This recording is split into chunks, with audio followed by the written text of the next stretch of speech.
Hello and welcome to yet another video. This is the first episode of the story, in which Naruto, born into the Uchiha clan, rises to become the strongest Uchiha and Shinobi ever, alongside his sister, the Nine Tails Jinchuriki. Please like and subscribe to show your support. Let's get the show started.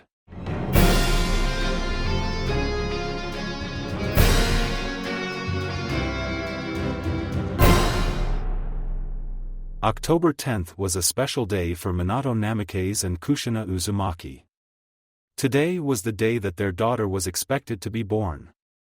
Kushina was excited since this was her first child, but was nervous thanks to the nine tails that would try to force its way out of her since her seal will weaken while she's giving birth. She witnessed firsthand how hard childbirth is when she heard her friend Sayuri Uchiha giving birth 2 months ago to a baby boy that Kushina instantly fell in love with. Sayuri had the typical Uchiha look. Her hair and eyes were obsidian black and she has pale skin. She always wears golden, dangling pearl earrings no matter where she is, and it's become part of her signature look.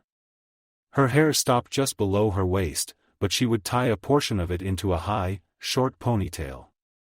She was very developed and it made all the men try to get in her bed, but she always declined. When she was off duty, she would wear a simple dark purple kimono robe or a dark blue short-sleeve dress that reached her above her knees, a black obi wrapped around her waist that had a thin white line in the middle. Minato on the other hand was happy his family was expanding. While he was happy he was having a daughter, this was not his first child. You see, about 2 months before Kushina got pregnant, Minato, Sayuri and Kushina had a threesome after celebrating a successful mission one day. It was a fun night for all of them, mainly Minato since he was with 2 of the most beautiful women in the village at the same time. They never talked about it again, but Kushina would joke around and say that if Sayuri was ever bored that she could join them again. 2 months after the threesome, Sayuri told Minato she was pregnant and Kushina got a good laugh out of it. The reason she laughed was because she said Minato was the fastest shinobi alive, but he wasn't fast enough to pull out during sex. Kushina wasn't upset about Minato and Sayuri having a child simply because she always wanted a family and their son was part of her family. Coincidentally, the next day is when Kushina found out she was pregnant and Minato gave her a big hug. Minato and Sayuri decided to name their son Naruto Uchiha since it was sort of illegal to have a child with somebody outside of the Uchiha clan since they wanted to keep their dojutsu pure. Sayuri would keep it a secret that Minato was the father of her child, but she knew Naruto's features would bear a striking resemblance to Minato as he got older. Naruto had the Uchiha black hair, but instead of the coal-black eyes, Naruto's eyes were a dark blue color, his hair was spiky just like his father's along with Minato's facial structure, and his skin was darker than Sayuri, but lighter than Minato who had tan skin. Naruto's chakra network was also already growing and they guessed he'd have mid to high Jonin level reserves by the time he graduated from the academy. The only people who knew about Naruto being Minato and Sayuri's son. Other than Kushina was the third Hokage known as Hiruzen Sarutobi, Kakashi Hatake, since Minato personally trusted him to guard both of them during their pregnancy as Sayuri stayed at their house quite a bit, Mikoto Uchiha who was Kushina's best friend and Biwako Sarutobi. She was the wife of the third Hokage and helped deliver Naruto. She was also responsible for helping Kushina give birth to her daughter, which she decided to name Natsumi Uzumaki Namikaze. Since Kushina was a jinchuriki about to give birth, Minato had set up a secret area for her to give birth since there was the risk of the nine tails escaping. Kushina jokingly called him paranoid, but Minato was always prepared for the worst. The location was secure to the point that only Minato, Kushina, 2 Umbu, Biwako and Hiruzen knew about it. The location was protected by many suppression seals for the nine tails, as well as multiple barrier seals to keep anyone from entering. As everything was going on, Sayuri was sitting at her house with Mikoto and Naruto when she just finished breastfeeding. "I can't believe that he eats so much. It's like I have to feed him every 5 minutes." Sayuri said, "Well, his father does have quite the appetite. Maybe that's where he gets it from." Mikoto said, and then Naruto let out a huge burp, "Yup. He gets that from his father. Sayuri said and kissed Naruto's nose. I'd never thought I would see this. Sayuri Uchiha, who didn't want kids at all, is sitting here holding her own child. Mikoto said, haha. I guess you're right, but I wouldn't trade this for anything. 9 months of carrying him and then nearly 2 days of labor. I just loved him since I first heard him cry and finally held him. That, and I was there with Minato, who was a huge help when things started to get difficult for me once my stomach grew. Sayuri said, I know. 2 pregnant women stayed at his house and people wondered why he was always in the office. I still don't understand how you never fell for his charm. Mikoto said, don't get me wrong, Minato is a wonderful man, but I think me and him both knew it would never work between us. Yeah, what happened between us was a mistake, but that mistake gave me the greatest gift I could ever ask for. We'll never be together, but he and I will always be connected through Naruto. Sayuri said, you should try to find a boyfriend. You can't stay single forever. Mikoto said, please. The only reason men look at me is because of my breasts. I swear they might be as big as Lady Tsunade's thanks to them growing. Sayuri said, nope. She's still got you beat. I was with you the last time you had to buy some bras. You're 99 centimeters and according to what Master Jiraiya told Minato and Kushina, Lady Tsunade is 106 centimeters. Mikoto said, remind me to keep that perv away from my son. Sayuri said, duly noted. Mikoto said, and then Naruto started to cry as an ominous feeling came over the entire Leaf Village. It's okay, baby. Mommy's got you. Sayuri said, and then a loud roar was heard. Kushina. Sayuri and Mikoto said at the same time as Naruto cried even louder, Lady Mikoto. Get to the bunker now. You as well, Lady Sayuri.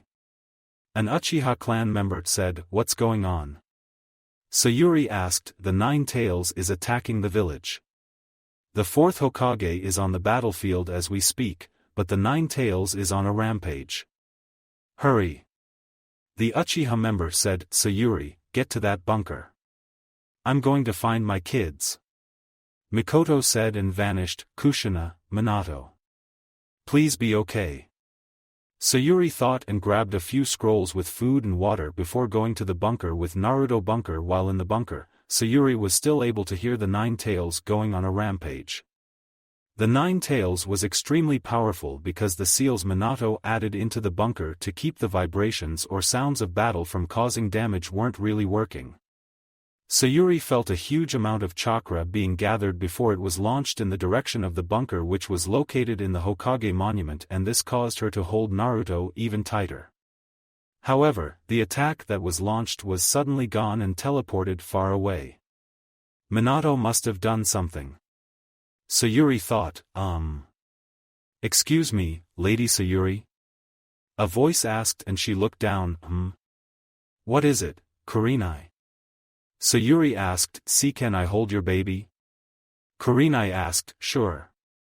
If he starts to fuss he might be hungry, so just give him back.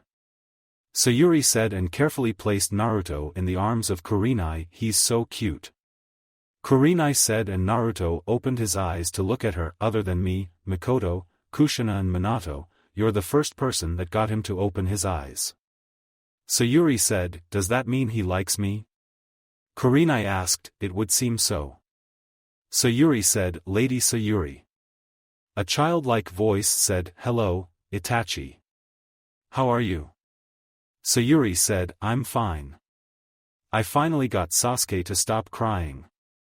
Itachi said and showed her Sasuke in his arms. He's just afraid. Naruto cried for a short while as well, but he calmed down. Where's your mother and father? Sayuri asked, I'm right here. Fugaku is out helping get the rest of the civilians to safety. Lord Third is handling the Nine Tails right now and Minato is making sure Kushina and Natsumi are safe. Mikoto said, maybe I should go help. I'm not retired. Sayuri said, you just gave birth 2 months ago and you haven't trained in 9 months. Your skills are rusty right now and you have Naruto to think about. Minato and Lord Third can handle this. Mikoto said, I hope you're right. Kurenai, can you watch Naruto for me while I hand out food and water? Sayuri asked, I don't think I have a choice. He fell asleep and I don't think waking him up is a good thing. Kurenai said, it's not. He can be a handful if he is woken up too early. Sayuri said, sounds like somebody I know. Mikoto said and Sayuri glared at her, shut up. Sayuri said and Mikoto just laughed at her anyway. I think I should hand out the food and water. You know medical ninjutsu, so you can help with the wounded. Mikoto said, sure. Here you go. Sayuri said and gave Mikoto a large sealing scroll. What's this?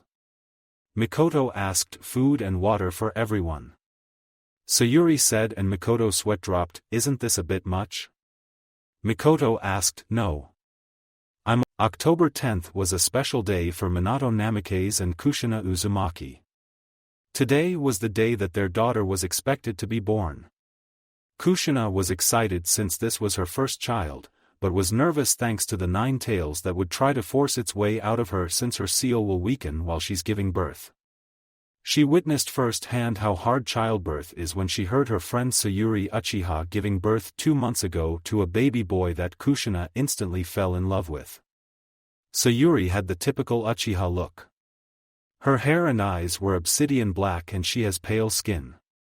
She always wears golden, dangling pearl earrings no matter where she is, and it's become part of her signature look.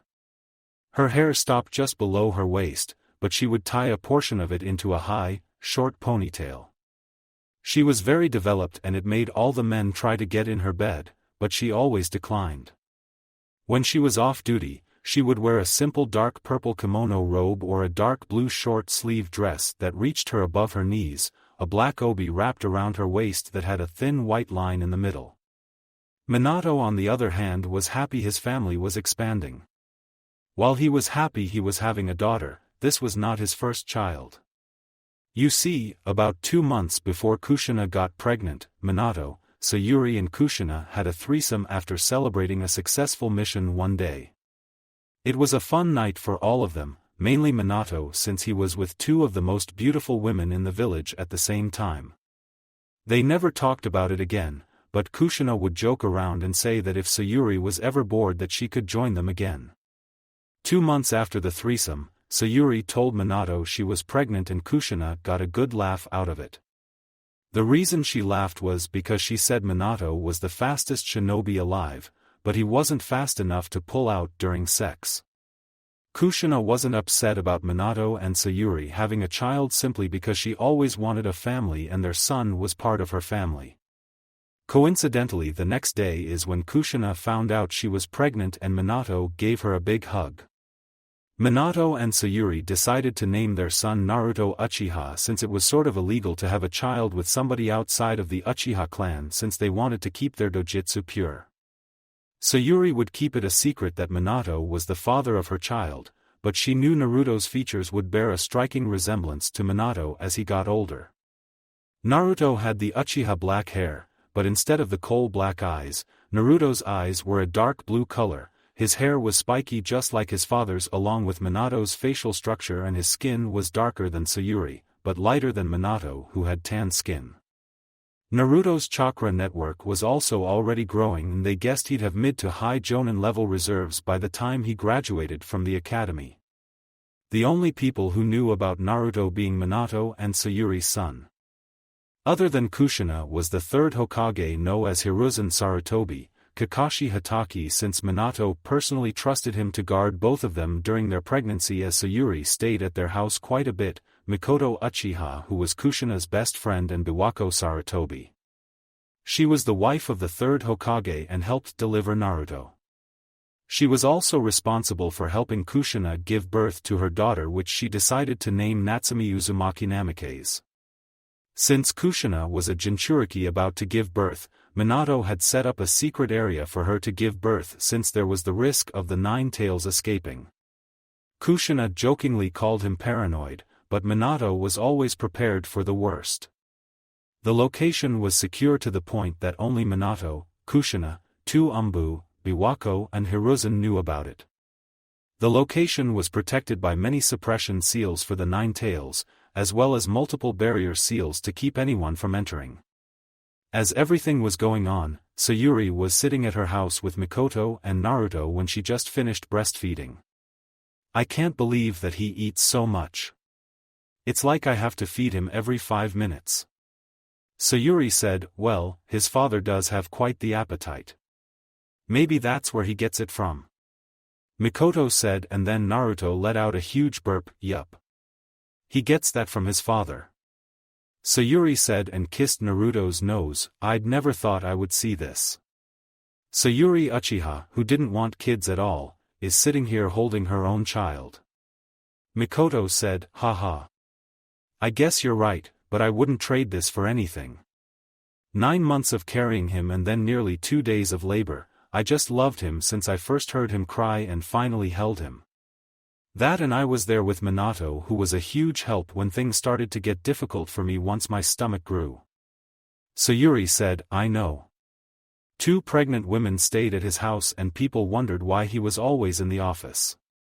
I still don't understand how you never fell for his charm. Mikoto said, don't get me wrong, Minato is a wonderful man, but I think me and him both knew it would never work between us.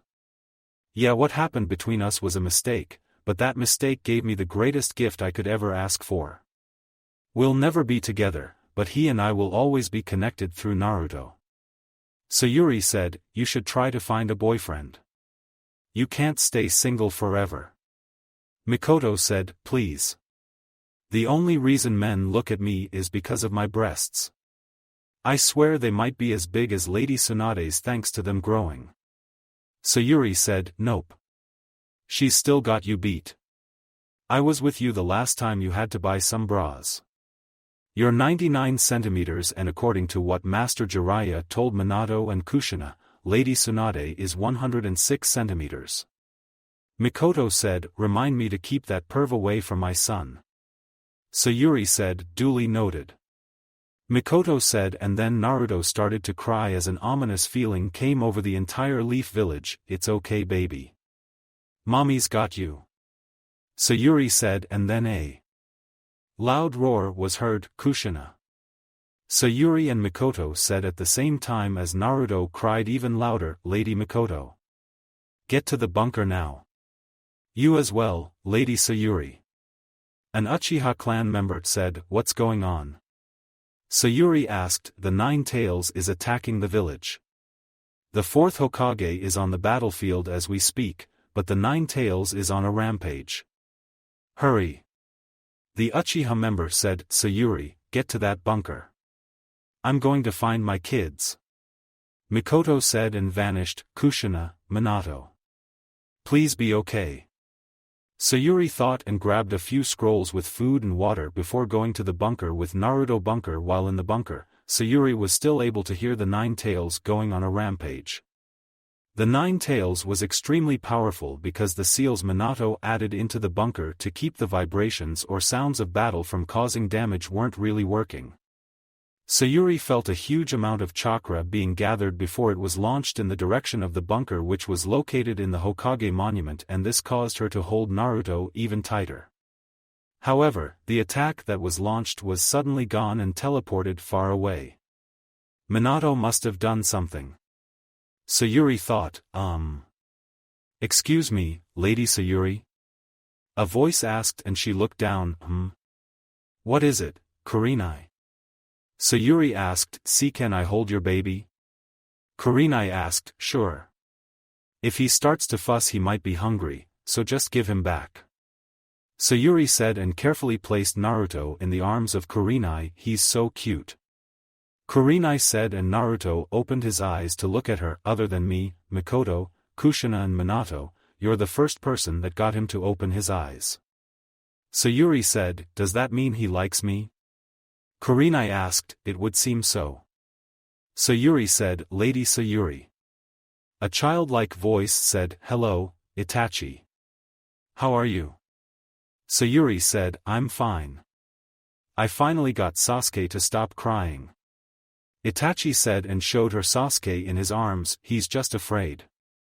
Naruto cried for a short while as well, but he calmed down. Where's your mother and father? Sayuri asked. I'm right here. Fugaku is out helping get the rest of the civilians to safety. Lord Third is handling the Nine Tails right now and Minato is making sure Kushina and Natsumi are safe. Mikoto said, maybe I should go help. I'm not retired. Sayuri said, you just gave birth 2 months ago and you haven't trained in 9 months. Your skills are rusty right now and you have Naruto to think about. Minato and Lord Third can handle this. Mikoto said, I hope you're right. Kurenai, can you watch Naruto for me while I hand out food and water? Sayuri asked, I don't think I have a choice. He fell asleep and I don't think waking him up is a good thing. Kurenai said, it's not. He can be a handful if he is woken up too early. Sayuri said, sounds like somebody I know. Mikoto said and Sayuri glared at her, shut up. Sayuri said and Mikoto just laughed at her anyway. I think I should hand out the food and water. You know medical ninjutsu, so you can help with the wounded. Mikoto said, sure. Here you go. Sayuri said and gave Mikoto a large sealing scroll. What's this? Mikoto asked. Food and water for everyone. Sayuri said and Mikoto sweat dropped. Isn't this a bit much? Mikoto asked. No. I'm always prepared just in case an Akimichi is with me. In this case we have more than one. Sayuri said, I guess you're right. Mikoto said, here, Kurenai. Sayuri said and gave her a small scroll. What's in here? Kurenai asked. Bottles of milk, diapers and everything else for Naruto. Sayuri said, okay. Kurenai said, I'll be back as soon as possible. Sayuri said and walked away to tend to the wounded. Next day funeral. After the events of the Nine Tails attack, everyone was gathered for the funeral of everyone who had fallen during the Nine Tails attack. Amongst those people were Minato Namikaze and Kushina Uzumaki, who sacrificed their lives to save Natsumi from dying. Minato split the Nine Tails and sealed half of it inside of his daughter while he took the other half with him. He had to use the Reaper Death Seal, and as the Nine Tails was being sealed away, it lashed out in one last effort to kill Natsumi, but Minato and Kushina jumped in the way. Kushina could have survived, but once she was impaled by the Nine Tails nail, she knew she was a goner. While all the adults were silent, Natsumi and Naruto were placed in front of a picture of Minato. Natsumi was crying her heart out, but Naruto was just looking at the picture of Minato as if he was expecting Minato to say something back or pick him up. Minato and Kushina. Both of you have your lives to protect the Hidden Leaf Village and to safeguard its future as well. The sacrifices you two have made will never be forgotten. Hiruzen said. Sayuri meanwhile was crying the most out of everyone there. It was no secret that she was the closest to Kushina and Minato out of everyone gathered at the funeral. As she was crying, her eyes started to burn really badly, and when she wiped her eyes, she saw she was crying blood. She looked up and was thankful nobody saw her.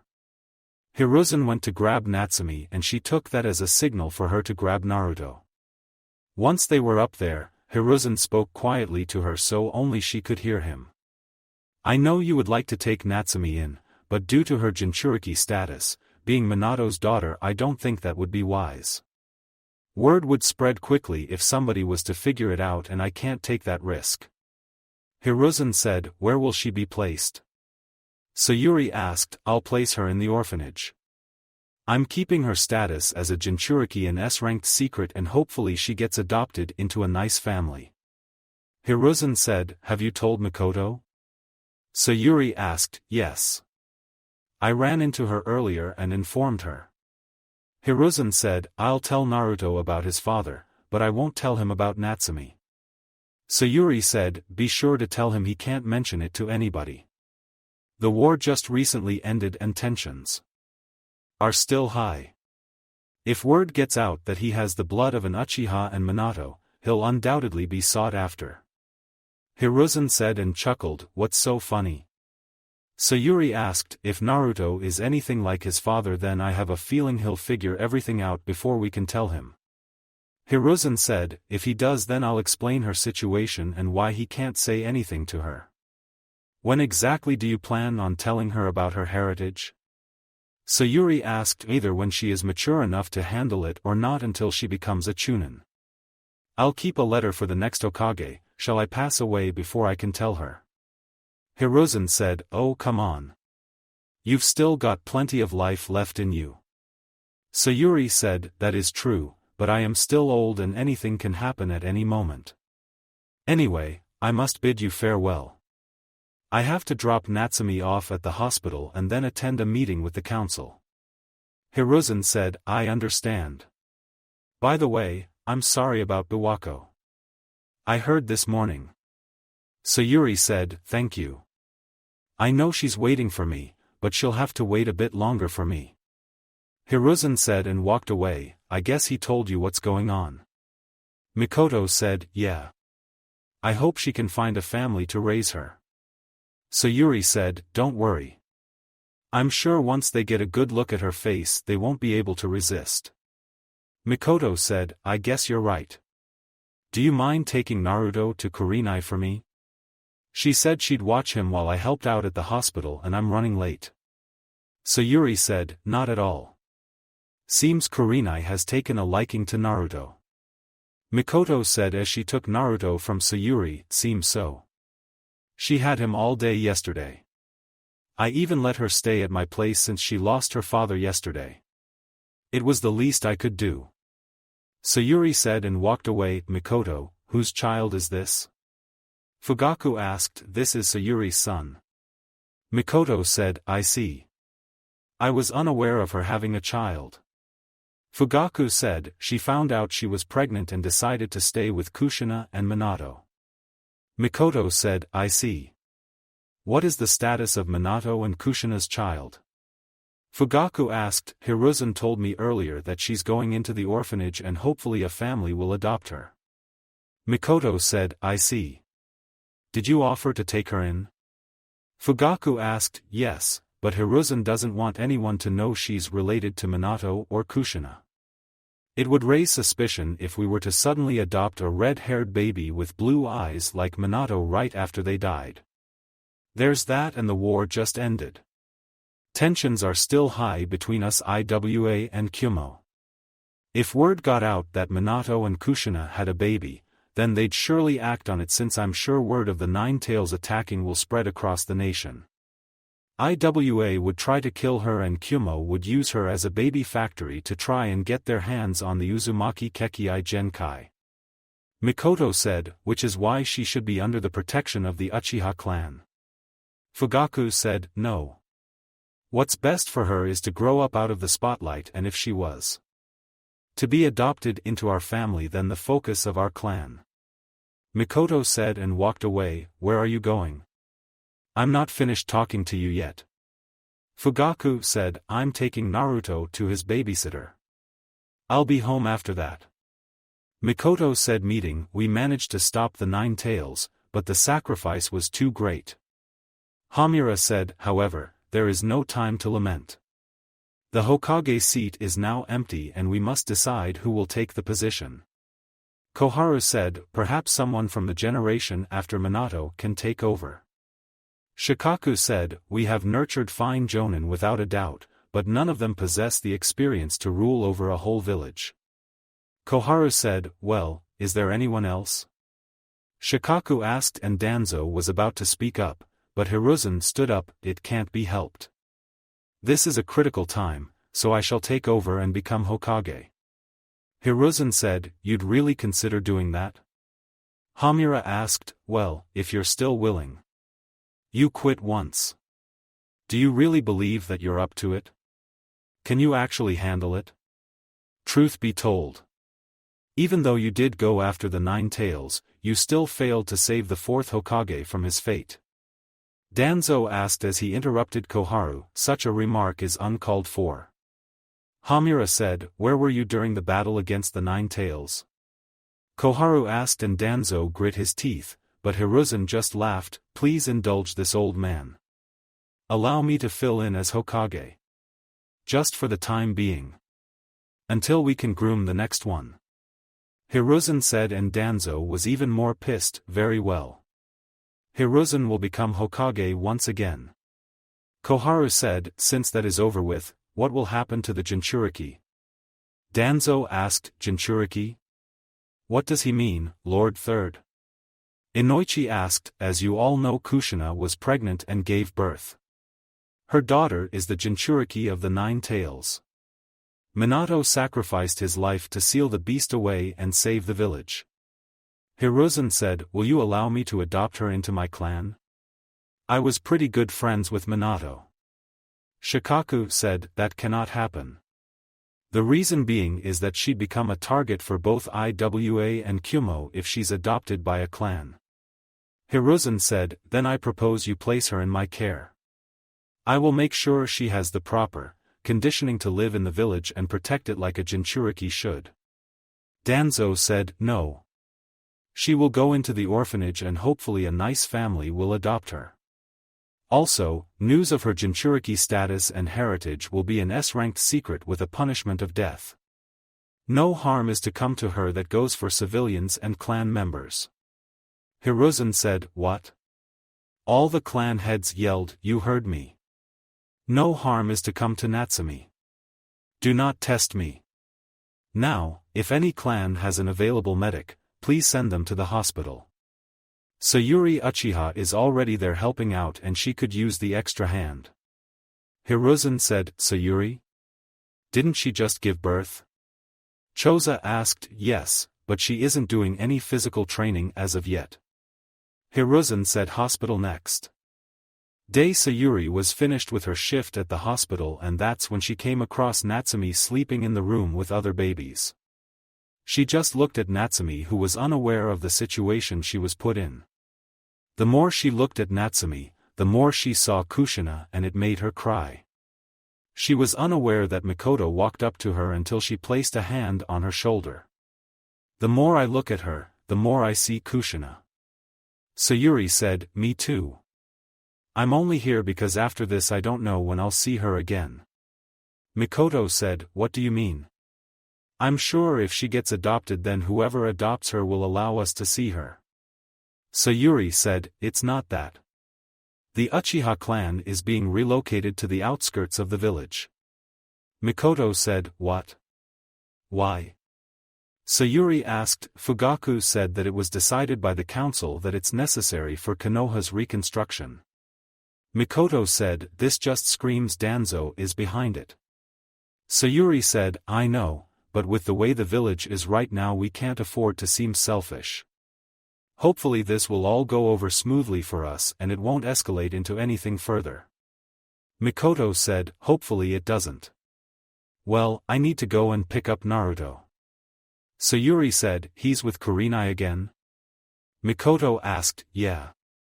She said she won't be on missions again for another month and didn't mind watching him.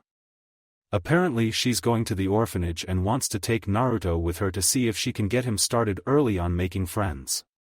Sayuri said, I see. I'd do the same, but Fugaku doesn't want Sasuke hanging around people he feels won't make him become strong. Mikoto said, I understand. Hell, I bet he's probably taking arranged marriages now for Sasuke within the clan. Sayuri said, and Mikoto laughed, please don't say that. Mikoto said, I'm just saying. I'll stop by later with Naruto. Sayuri said and gave one last look at Natsumi before leaving. 5 years later, as time passed in the village, not everything was happy-go-lucky as it seemed from the outside and to people who weren't good at analyzing certain situations. There was a lot of tension in the village between the Uchiha clan and the higher-ups of the village. There was also tension between Kumo and Konoha after a failed attempt to kidnap the Hyuga heiress when she was 3 years old, which resulted in the death of a Kumo shinobi. Over the 5 years, Naruto has grown up both physically and mentally. He was quite smart for his age, and Sayuri knew that came from Minato. It became painfully obvious that Naruto wasn't a full-blooded Uchiha as he got older, since his hair started to spike out, unlike all Uchiha members who had straight hair. His dark blue eyes also have it away, and the clan minus the people didn't like him, but they never attacked him since they didn't want to deal with Sayuri, who was very protective of Naruto and could possibly go toe-to-toe with one of the legendary Sannin. Over the years Naruto started to wear a mask since he would go out in public and girls would stare at him then quickly look away as when he caught them.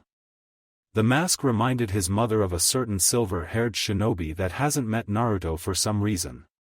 Kurenai still came around when she could, but she would bring her friend Anko with her. Naruto thought Anko was weird, but cool whenever she wasn't obsessed with taking off his mask. Naruto looked at them as older sisters, with Kurenai being the mature one. Since he was 5 years old, he also began his training since he wanted to become a ninja like his mother and sisters.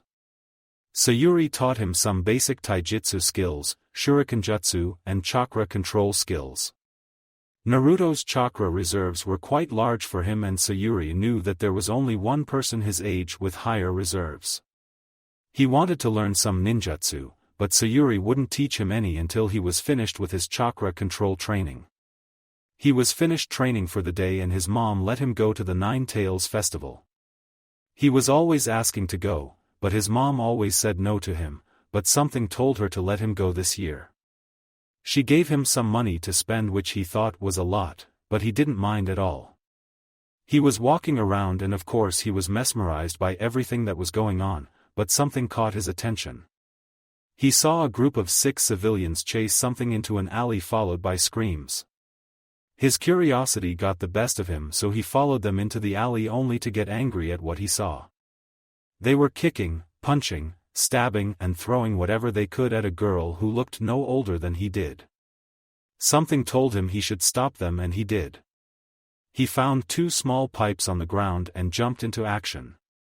He hit one of them in the back of his head as hard as he could and knocked him out. When the other civilians heard the man yell in pain before falling to the ground, they turned around and saw Naruto. "What are you doing?" "She's just a little girl." Naruto said, "This thing is no girl." A male civilian said, "She's a demon in human skin. She killed the 4th Hokage. We're finishing what Lord 4th started. Today is the day we get rid of this demon." The civilians turned back to start beating the girl again, but Naruto ran and stood in front of him, and then they started to back away with a scared look on their face. Naruto was standing there glaring at them, but his eyes were no longer dark blue. They were red with one tomo in each eye, and the civilians started to leave until one of them recognized Naruto's hair. "Hey, it's just the half-breed Uchiha. You're right. We can kill the demon and take out the half-breed for the Uchiha clan. Let's get him." The civilians went on to attack, but then a kunai landed in front of them. "I hope you weren't about to lay a finger on my little brother," Kurenai said. As she appeared, "It looks like they were, Kurenai. Maybe we should teach them a lesson. I mean, picking on 2 kids and one of them just so happens to be our little brother." Anko said, as she appeared and pulled out a kunai. "It's the snake whore and genjutsu mistress. Let's get out of here. You all won't be going anywhere." A voice said from behind them, and the civilians grew scared. "Lord 3rd. What are you doing here?" Kurenai asked. "I was looking for the little girl behind you. She's been missing from the orphanage for about a year now, and I've been looking for her ever since." Hiruzen said, as a group of Umbu appeared. "Do I get to play with these civilians?" Anko asked and had a creepy-looking grin on her face. "Yes. Umbu. Escort all these civilians to Tianai. Anko and Ibiki have free rein to get whatever they can out of them before killing them." Hiruzen said, "Yes, sir." The Umbu said and took the civilians away. "Well, looks like I'm having fun tonight," Anko said and vanished. "I honestly can't with her sometimes." Kurenai said, "What's this on her stomach?" Naruto thought, as he saw something appear on her stomach before it went away. "Hey, wake up," Naruto said and shook the girl, who groaned a bit before waking up. Who are you?" she asked. "Naruto Uchiha." "Who are you?" Naruto asked Natsumi Uzumaki. Natsumi said, "What did you do to make them beat you like that?" Naruto asked. I didn't do anything. I was walking around and they started chasing me. It's been like this since I was kicked out of the orphanage. Natsumi said. Natsumi, the orphanage told me you ran away a year ago. Hiruzen said, as he walked over to them. Old man. Natsumi exclaimed, as she ran and gave him a hug. Her wounds are already healed. What's going on? Naruto thought. Natsumi, why did the orphanage kick you out? Kurenai asked. They said that I was old enough to live on my own. I tried to find the old man, but the stupid old lady at the desk kept kicking me out. So, I've just been living on the streets and eating free ramen.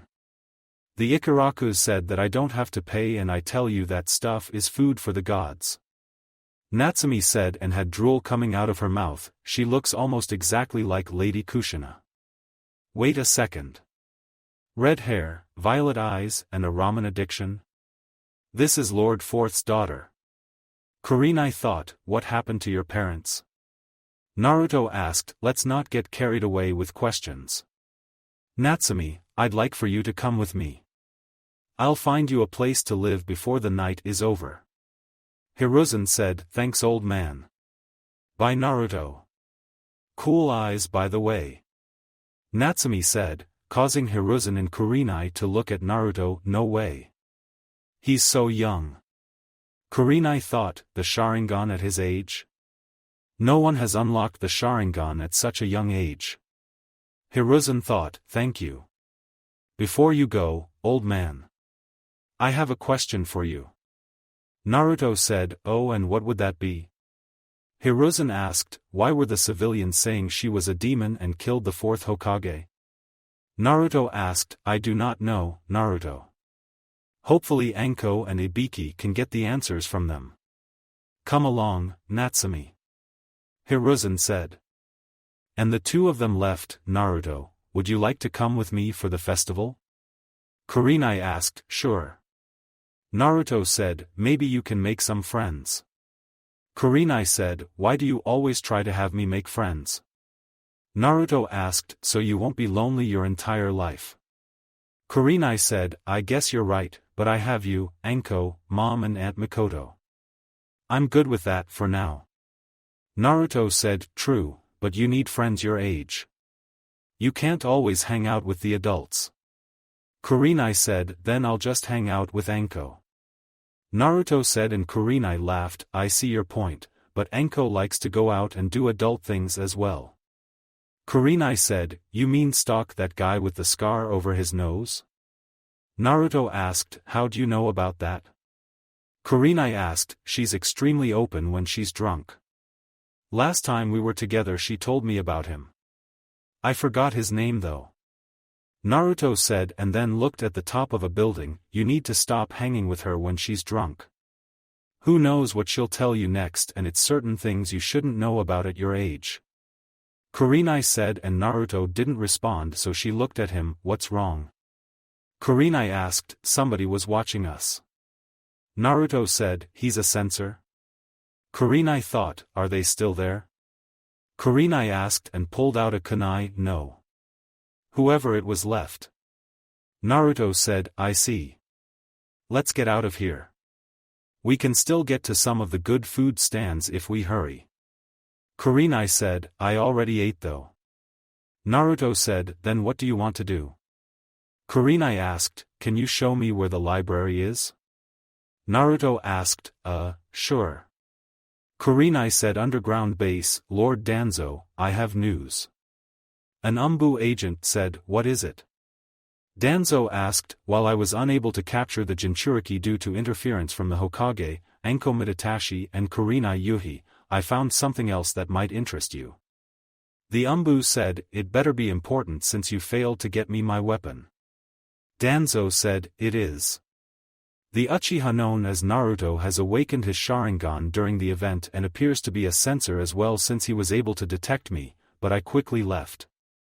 The Umbu said. His Sharingan? Are you sure? Danzo asked. Yes, sir. I wouldn't have reported it if it was not true. The Umbu said. Interesting. A 5-year-old with his Sharingan awakened is simply unheard of. I don't think Madara Uchiha unlocked his Sharingan at such an age. Keep an eye on the Jinchuriki. I'll send another squad to watch the Uchiha. Capture the Jinchuriki if possible. If she gets into the academy, then I'll have no choice but to declare the mission a failure. The squad I'll send after the Uchiha will have the same orders.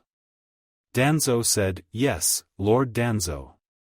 The Umbu said and vanished, having the Jinchuriki and an Uchiha who may have the most powerful Sharingan in Uchiha clan history will certainly make my future plans easier. Danzo thought. Next day, Hokage office. Naruto, why did you want me to bring you to the Hokage? Sayuri asked. Because I have some questions and whoever is in charge may have the answers. Naruto said, why didn't you just ask me? Sayuri asked. Because it's something that I don't think you can answer. Naruto said and knocked on the door. Come in. A familiar voice said, and they entered the office. You're the Hokage? Naruto asked with wide eyes, and Hiruzen chuckled. Indeed I am. What can I do for you today? Hiruzen asked. He said he wanted some questions answered and he thinks you can answer them. Sayuri said, okay then. Let's hear them. Hiruzen said, do you know we're not alone in this office? Naruto asked, of course. I have my 3 Umbu guards here. Hiruzen said, but there's a total of 8 people in the room.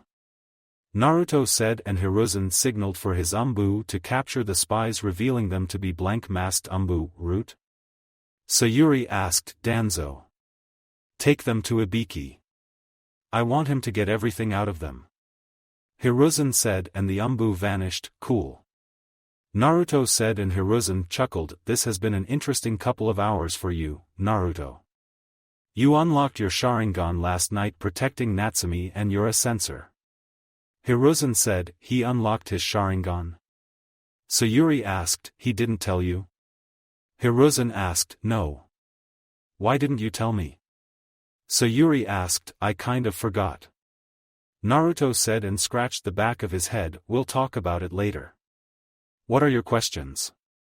Sayuri asked, so, I went to the library last night after the whole thing with Natsumi and I found something that I think has to do with the way she's treated. Naruto said, what would that be? Hiruzen asked, is she what's known as a tailed beast that I read about last night? Naruto asked, and both adults froze. What makes you ask that? Hiruzen asked, well, last night the people that were attacking Natsumi called her a demon. I went to the hospital and looked around until I found an old book about the tailed beasts. It said that there were 9 total and they were also known as demons to us. It said that Hashirama Senju captured all of the tailed beasts and gave them away to form peace during the Warring States period. Kyumo has 2, the 8 and 2 tails. Suna has 1, the 1-tailed beast. Taki has 1, the 7 tails. Kiri has 2, the 3 and 6 tails, and Iwa has 2, the 4 and 5 tails. It says nothing about the 9 tails or Konoha having a tailed beast. I know you can't kill them since in the book it says they can only be sealed away. That's why I asked if Natsumi was the same 9-tailed fox that attacked 5 years ago. Naruto said, no. She is not the 9 tails, Naruto. Hiruzen said, then why do they call her a demon? Does it have anything to do with this that I saw on her stomach? Naruto said and pulled out a painting of what he saw on her stomach. You painted this? Hiruzen asked, yes. It's only multicolored because I kept running out of paint. Naruto said, aside from a few parts this is nearly perfect. Hiruzen thought, is Natsumi somehow connected to the 9 tails? Naruto asked, you might as well tell him. He's so close to figuring it out. Sayuri said, figuring out what? Naruto asked, and Hiruzen sighed before sealing the room. Listen, Naruto. What I'm about to tell you is an S-ranked secret. Do you know what that means? Hiruzen asked, yes. Naruto answered, and Hiruzen nodded, good. Now, Natsumi is connected to the 9 tails, but she's not the 9 tails itself. She is what's known as a jinchuriki. Hiruzen said, what's that? Naruto asked, jinchuriki are humans that have tailed beasts sealed within them. They exhibit extraordinary powers due to the immense chakra reserves they possess. Natsumi was born the day of the Nine Tails attack and the fourth Hokage and gave up his life to seal the Nine Tails inside of her in order to save the village from being destroyed. She is what keeps the Nine Tails from going on another rampage and keeps it locked away. Hiruzen said, so she's like a container and the Nine Tails is like water inside of the container. Naruto said, in layman's terms, yes. Hiruzen said, if you crack a container of water the water leaks out until it leaks all the way out. Don't they know that if they keep treating her like that they risk the Nine Tails escaping? Naruto asked, people fear what they do not understand. Her being a jinchuriki is an S-ranked secret to protect her, but somebody leaked the information out to the public. Hiruzen said, so what is that? Naruto asked and pointed at his painting, this is truly a masterpiece. It's the seal that keeps the Nine Tails from escaping Natsumi. The fourth Hokage placed this on her as his final act before dying.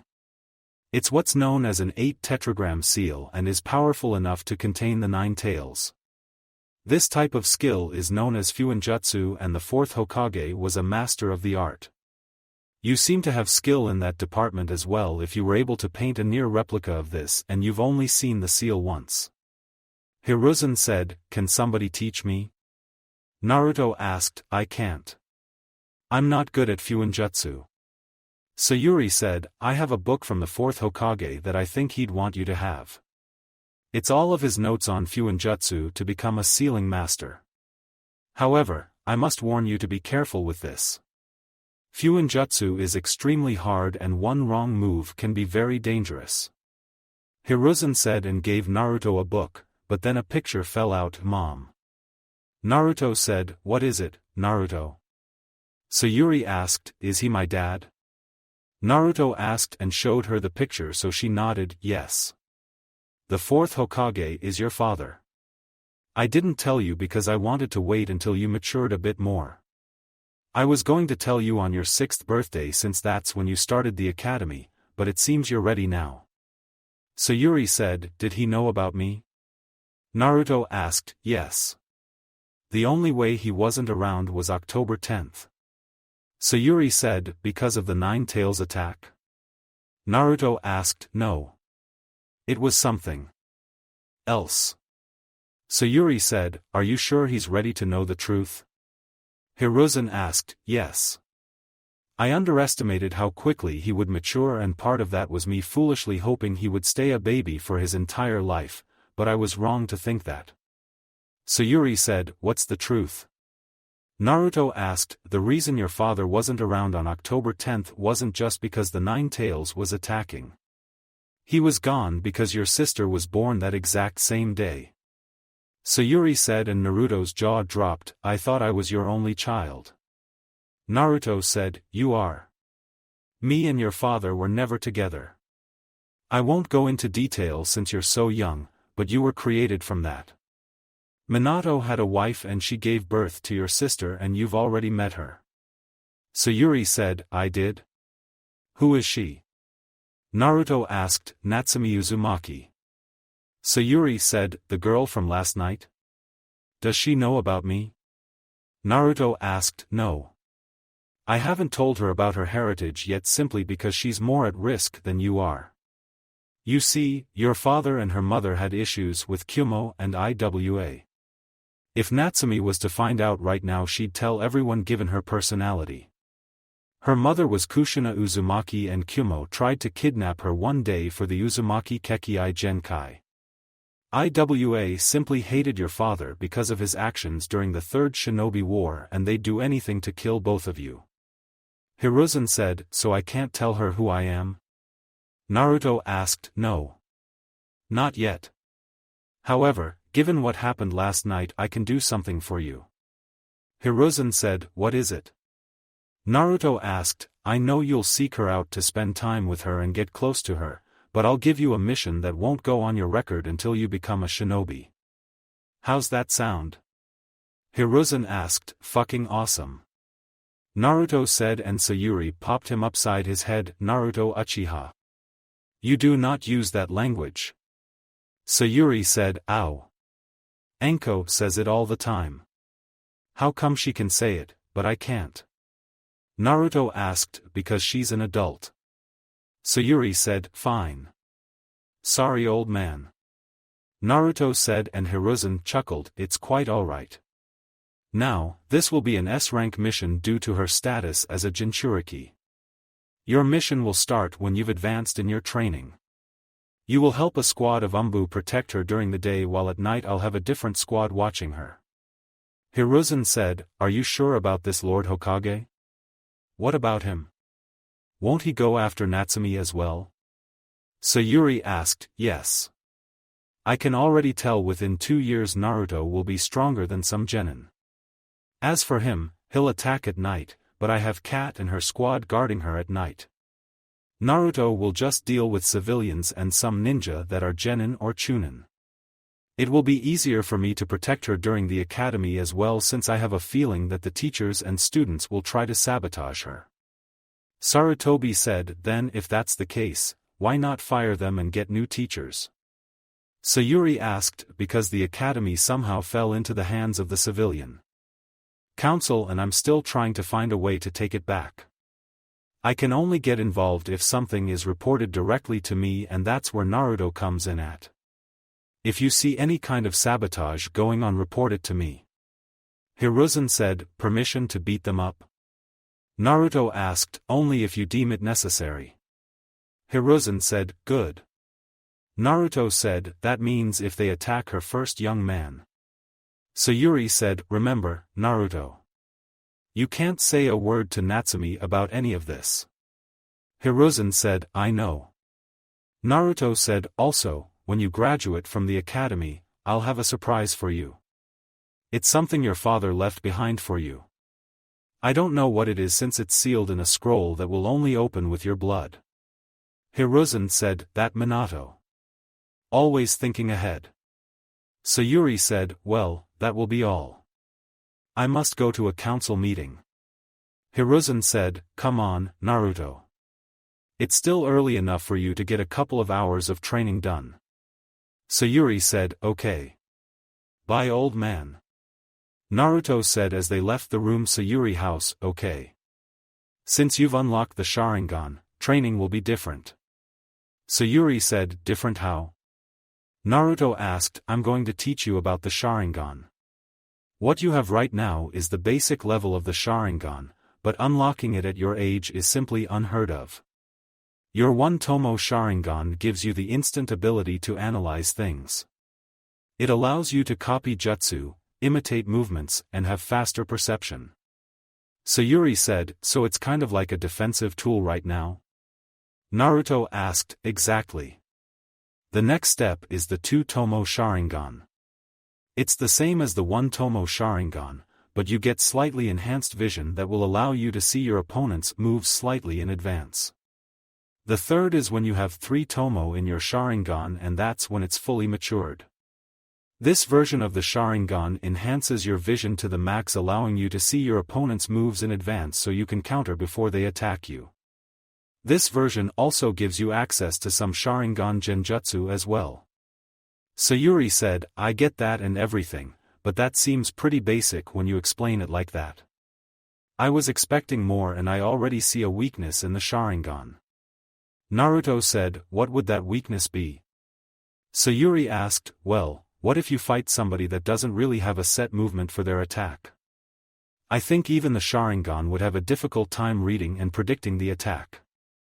Naruto said, that's good. I should also warn you about reaction timing. Just because the Sharingan can see and predict movements, doesn't mean you'll be able to counter in time. Your Sharingan will essentially slow their movements down, but if your body isn't conditioned enough, then you won't be able to dodge. Sayuri said, so will you be training me in speed as well? Naruto asked, I want you to be an all-around ninja.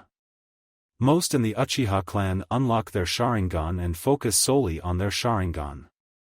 I'll teach you every aspect of being a ninja.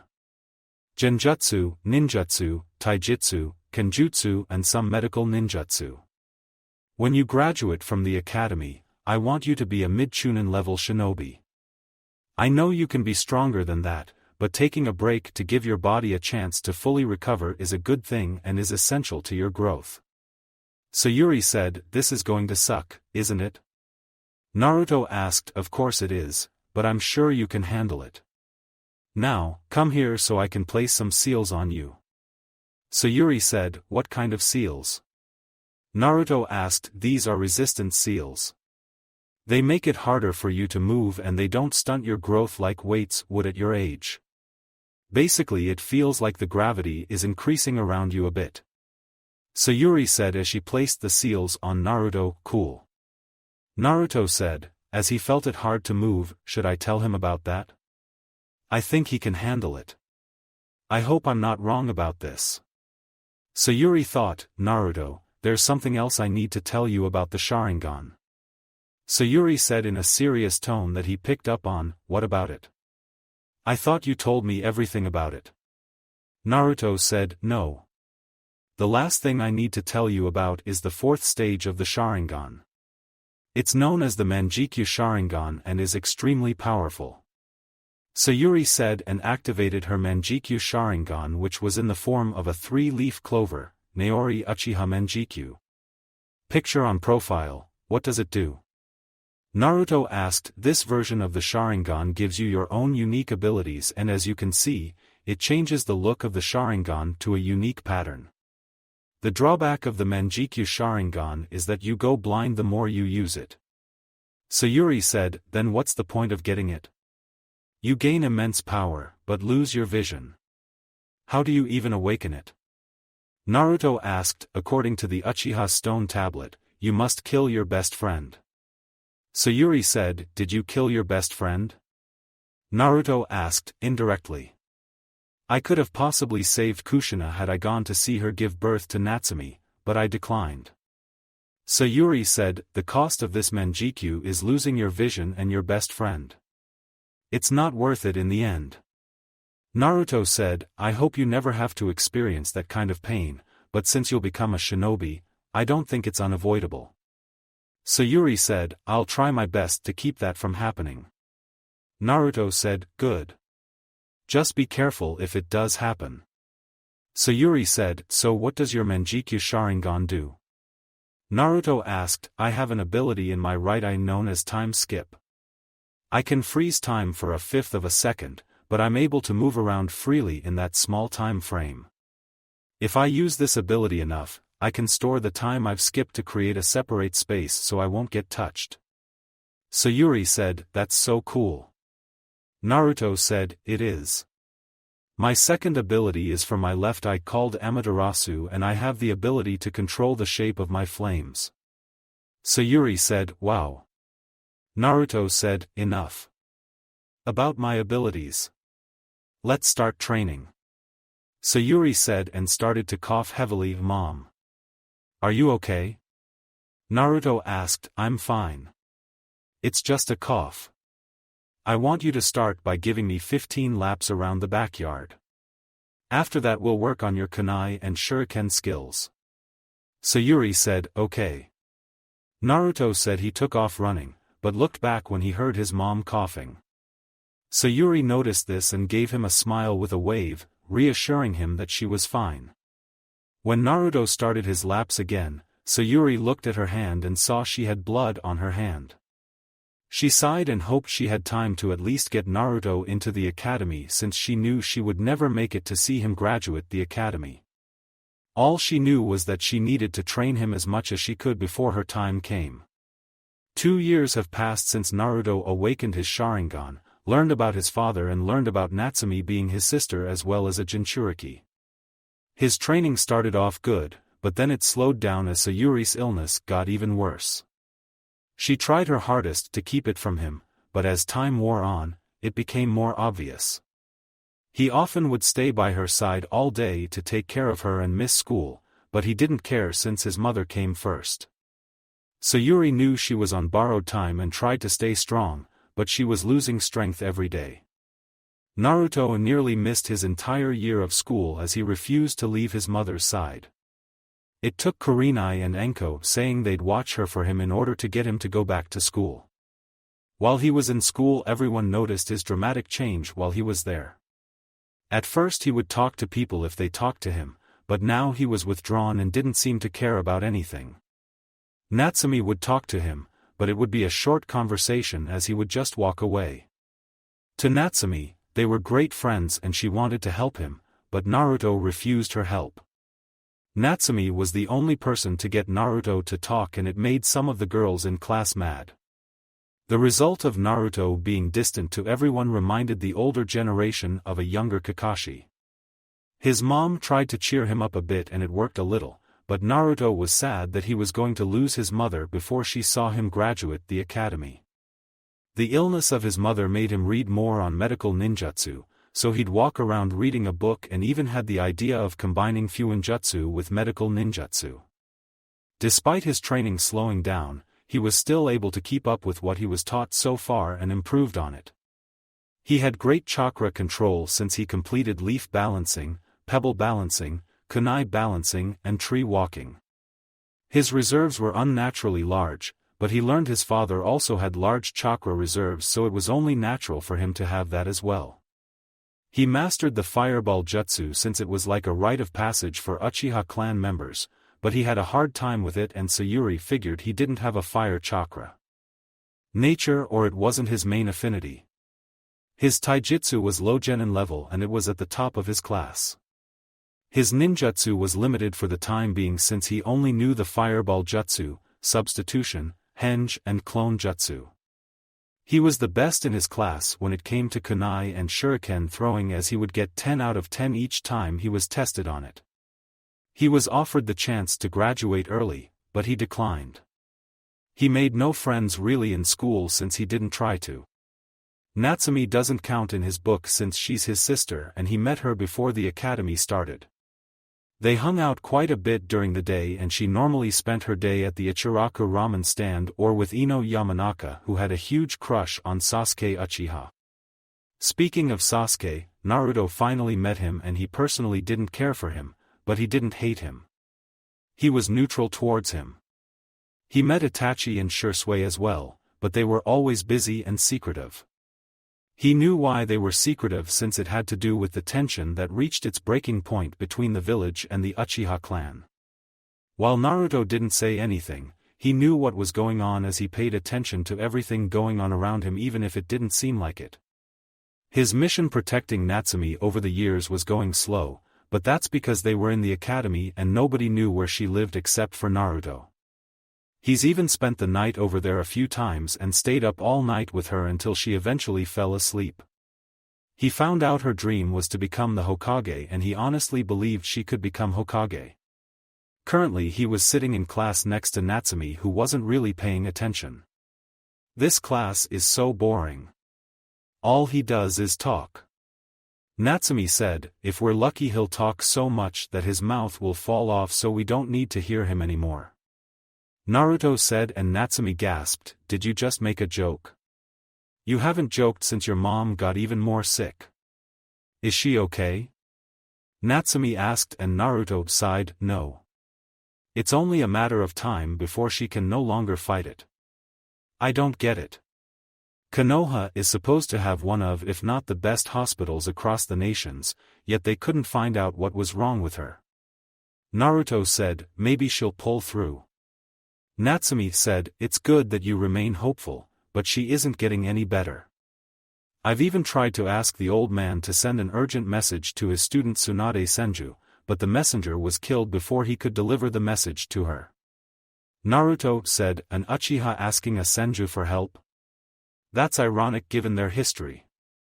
Natsumi said, that history is before I was born and would be stupid for me to continue it. Naruto said, I guess you're right. What are you doing after school? Natsumi asked, I'm going to the hospital to see my mom and then get some training done. Naruto said, I'd go with you, but I need to do some training of my own. Natsumi said, where will you be training? Naruto asked, why? Are you trying to steal some of my awesome ninja moves? Natsumi asked, please. I just figured I'd take you out for some ramen, but I think I'll just head home. Naruto said, what? No. We can go. Natsumi said, Naruto and Natsumi. Care to tell the rest of the class what you're talking about? Their teacher yelled, yeah. We're discussing something private. It's not like you're teaching us anything new. We learned about chakra last year. Naruto said, you know what? Naruto, you can go too. An umbu appeared in the room and gave the teacher a slip of paper before leaving. Actually, you need to go to the hospital. This says it's urgent. The teacher said, and Naruto basically flew out of the room. Hospital. Naruto arrived at the hospital and didn't even bother to stop at the front desk. Nurses wanted to stop him, they realized who it was and left him alone. They tried everything they could, but didn't have the right medicine to treat his mother, and they seemed to be losing money every year. As he was running through the hospital, he had his Sharingan activated to evade anyone in his way until he reached his mother's hospital room. When he went inside, Anko, Kurenai and Mikoto were all there with sad looks on their faces. We'll leave you two alone. Mikoto said, and they walked out. Come here, Naruto. Sayuri said, as she held out her arms for a hug, I guess I can't ask how you're feeling, huh? Naruto asked, and she chuckled, I guess not, but it's what you've been preparing for. I tried to stay strong for you, but I wasn't strong enough. Sayuri said, no. You were strong. You're the strongest person I know. Naruto said, I'm happy to hear you say that. Where's Natsumi? Sayuri asked, she's still at school. I didn't bring her since I left right after the teacher told me to come here. Naruto said, and she nodded, she's a good girl. I only wish I was able to adopt her so she wouldn't grow up alone. At least she has you in her life. Sayuri said, yeah, but it sucks that she doesn't know we're related. Naruto said, and she started to cough, so he gave her some water. Thank you. Listen, I need to tell you something important. Sayuri said, what is it? Naruto asked, the Uchiha clan is planning a coup d'état. I'm sure you've noticed the brewing tension between the Uchiha clan and the village. The reason for this is because the village blames us for the Nine Tails attack, since the Sharingan has the power to control the Nine Tails. Fugaku is leading the coup and I don't want you to get involved in it. Sayuri said, what's going to happen? Naruto asked, I'm one of the 3 people in the clan that know about the coup and are against it. Hiruzen is trying to bring peace between the two and work something out, but it's not going as he hoped. I don't think we have much time left before the coup happens. We both know I won't live much longer, so I want you to go to the secret bunker I told you about that your father built and stay there.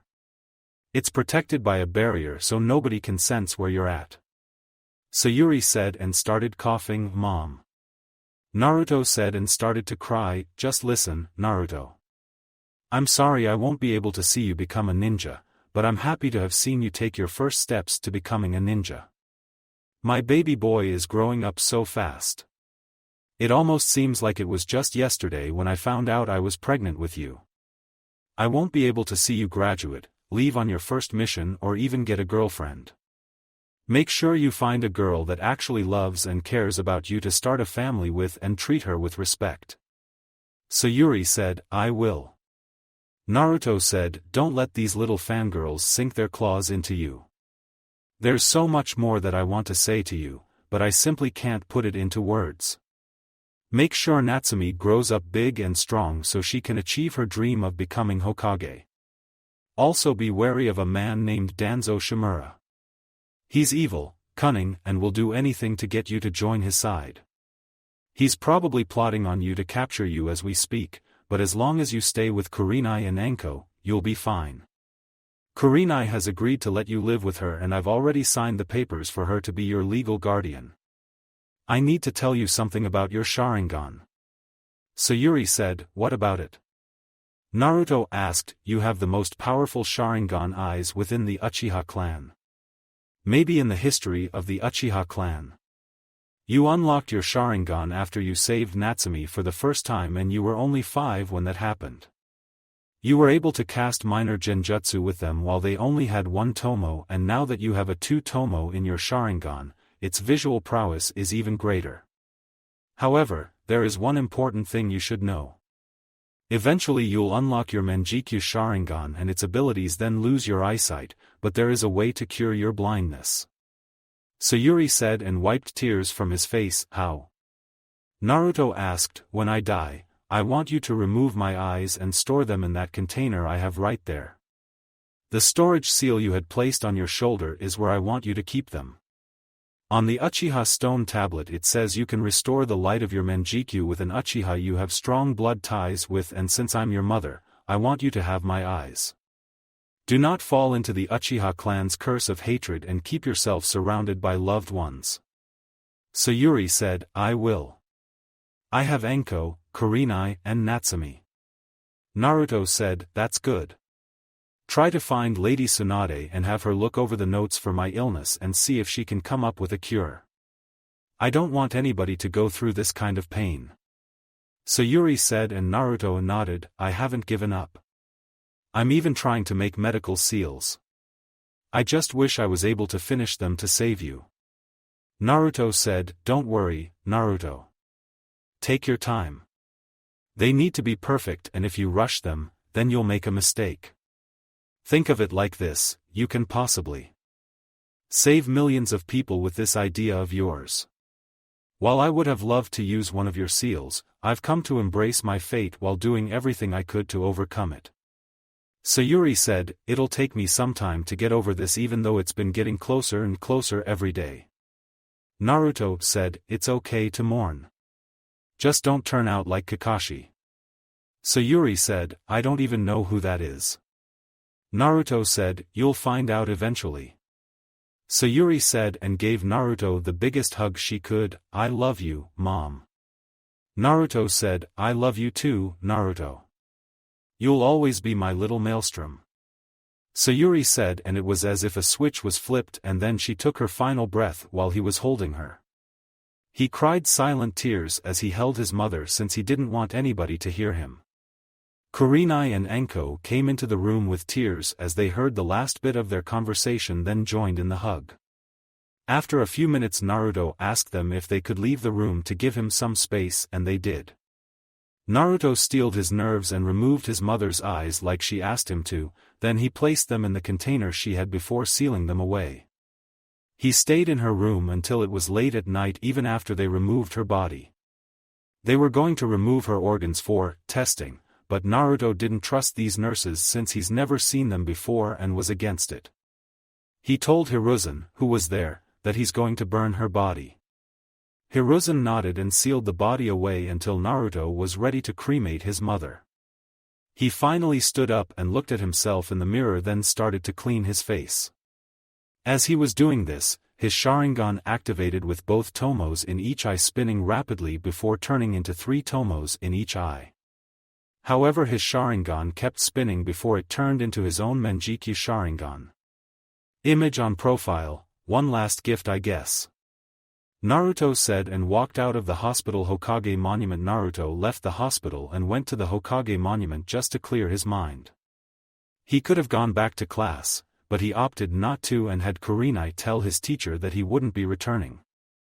He didn't know how much time had passed, but the sun was starting to set, so he would be leaving. As he was about to leave, he heard someone walking up on him, but he didn't bother to turn around. Naruto Uchiha. The person said, "What do you want?" Naruto asked, straight to the point. "My name is Danzo Shimura and I have an offer I'm sure you'd like to hear." Danzo said, "So this is the guy Mom told me about. Most likely he wants the Sharingan on his side." Naruto thought, not interested. Naruto said, "Just hear me out. I mean no harm." Danzo said, "If you didn't mean any harm, then you wouldn't have come with backup." Naruto said, "He's able to detect my umbu." Danzo thought and gave a slight signal for them to be ready. "They are just my bodyguards." Danzo said, "You have 30 people hiding. That's not bodyguards." Not even the Hokage walks around with that much protection, and I highly doubt you're more important than he is in the village. You came here to take me by force if I didn't listen to your offer. I know what you want and my answer is still no. Naruto said, perhaps you should reconsider. Join me and I can make you as powerful as you'd like. We can build a village together that is unstoppable. I can even train you in the use of your Sharingan. My men will push you to your limits and beyond them. Together, we can rule this village and bring it to newer heights. Danzo said, you can't teach me something I already know about. My training is perfectly fine and I don't need help from somebody like you. As for ruling this village, I'm not interested in becoming its leader. Being Hokage isn't something that interests me. Naruto said, then perhaps the cure for your mother's disease will suffice in exchange for you joining me. Danzo said and smirked a bit, I'd rather have my mom die rather than take something from you, and I'm sure she'd say the exact same thing. You wasted your time coming here. Naruto said and stood up, I've noticed you've gotten close to Natsumi Uzumaki. It would be a shame if something bad were to happen to her. She should watch her back. Danzo said and started to walk away, but Naruto spoke up, you won't touch, and we both know why. You'd risk unleashing the nine tails if you did that, and then you'd have to answer Hiruzen about why you attacked Natsumi. That eye you have hidden in your right eye socket isn't even strong enough to help you against the nine tails. That's why you want me, or more specifically my Sharingan, because you know it's stronger than the one you have in your head right now. I noticed all of the spies in the Uchiha clan district, mainly around me. Me and my mom purposely talked about my Sharingan in the open while training so they'd report to whoever sent them. Naruto said he planned for this meeting, but didn't know it was going to be me. I've been outsmarted but a mere child. Danzo thought, now that I know who was sending them after me, I have a message for you. Naruto said, what is it? Danzo asked and narrowed his eye, do not bother me and stop sending your spies after me and Natsumi. You'll regret it. Naruto said and glared at him, why can't I move? Genjutsu, of course. Danzo thought, and when he released the genjutsu, Naruto was gone. 2 weeks later, 2 weeks passed and Naruto was currently walking towards the Uchiha clan district. He hasn't been there ever since his mom died and lived in the secret bunker like she said to.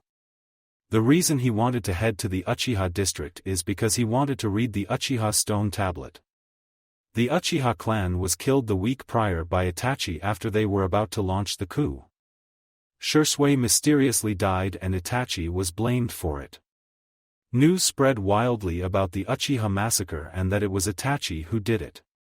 Both Naruto and Sasuke were the only survivors, and the entire village started to treat them like royalty.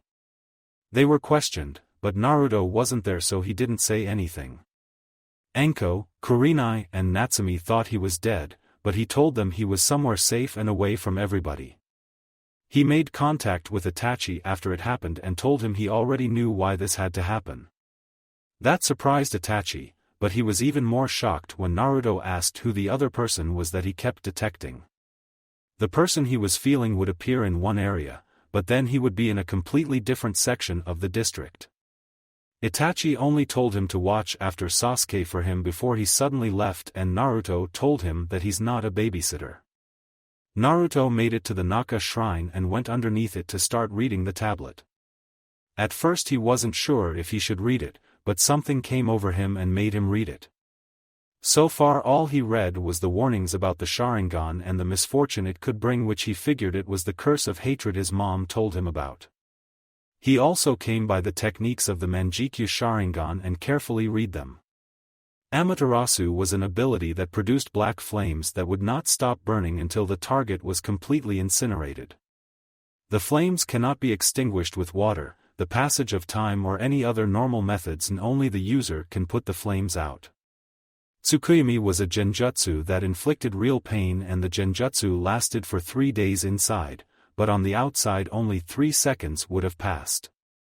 It also said that only another Manjikyu user can break the Tsukuyomi, and you need to make eye contact in order to make the jutsu work. Susanoo is a gigantic humanoid avatar made of the user's chakra that surrounds them and fights on their behalf. It is an extension of the user's will and has multiple stages before it's complete. Kamui, a spacetime ninjutsu that allows the user to transfer objects to and from another dimension. It creates a spiraling void and distorts their form as they're traveling between dimensions. Koto Amatsukami, an extremely powerful genjutsu that completely manipulates someone's thoughts. The victim believes that they are doing what they are doing by their own will. Kagutsuchi, a technique that allows the user to shape the black flames of Amaterasu, allowing the user to manipulate them at will. While Naruto was reading the techniques, he noticed his mother's time skip ability wasn't there and he figured that it was a secret ability that was never unlocked before. He read about the consequences of using the Manjikyu Sharingan and something caught his eye that didn't make sense. It says the only way to unlock the Manjikyu Sharingan was to kill your best friend. He didn't kill his best friend and neither did his mom. That information was false and he wondered why that was written there. He read something else about a god seeking stability was divided into yin and yang, but when these two came together you obtain all things in creation.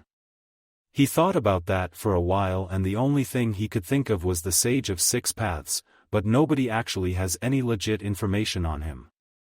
It talked about having the power to control the tailed beasts, but he doubted he'd ever want to do that. It also said that when someone who possesses the power of Sasra approaches the moon, an eye will open that is reflected on the moon to grant the eternal dream. It mentioned something about an infinite Tsukuyomi and that it's the only way to save the Uchiha clan. He couldn't read anything else, but used his brain to guess that the infinite Tsukuyomi was nothing more than a more advanced version of the Tsukuyomi. If that was the case, he wondered how a genjutsu was supposed to save the Uchiha clan. This tablet doesn't make any sense. Naruto said and left academy. Next day class was going on as usual and Natsumi was sad again since Naruto still hasn't come to class. Without him there to defend her, her grades were slipping and she fell from top 10, to the middle of the class. Their teacher was in the middle of the lesson when the door slid open revealing Naruto reading a medical ninjutsu book. Naruto, you're 3 hours late. Last week was an exception for your absence, but I can't allow it today. Why are you late? The teacher asked. Funny story actually. I was walking to school and on my way here the Inuzuka dogs were trying to kill a black cat so I had to take the long way around. Naruto said and the teacher just banged his head in the chalkboard. Great. He's just like Kakashi. The teacher thought, does he really expect anybody to believe that? Natsumi thought, HN. Sasuke thought, I am glad Naruto made it to class. Hinata thought, just go sit down. The teacher said, sure. Naruto said and sat in his seat. Why are you late? Natsumi asked. I just told you why. Naruto said, whatever. Listen, I've got an extra room in my place if you need to use it. Natsumi said, thanks for the offer, but I'll have to pass. My sister is letting me stay in her place. Naruto said, I didn't know you had a sister. Natsumi said, you also don't know that you have a brother. Naruto thought, she's not really my sister, but she's been watching me ever since I was born. You haven't met her yet because she's always out on missions since she wants to become a jonin. Naruto said, then I can't wait to meet her. Natsumi said, I'm sure you can't. Naruto said, have you been training at all these past 2 weeks? Natsumi asked, yeah, but I've mainly been working on my speed and taijutsu. Naruto said, I bet I can kick your ass. Natsumi said, you'd lose that bet. Naruto said, whatever. Want to grab some ramen after school? Natsumi asked, I have to make a stop, but I'll meet you there. Naruto said, yes. I'll finally reclaim my crown for most ramen bowls eaten. Believe it. Natsumi said, right. Naruto said, take your mask off while you eat. It's weird seeing you seemingly stuck food through the mask. How do you do that anyway? Natsumi asked, if I told you then it wouldn't be funny to look at your face trying to figure it out. Naruto said, why do you wear a mask anyway? Are you ugly? Natsumi asked, no. I have my reasons, but until certain requirements are met, I can't show my face to people.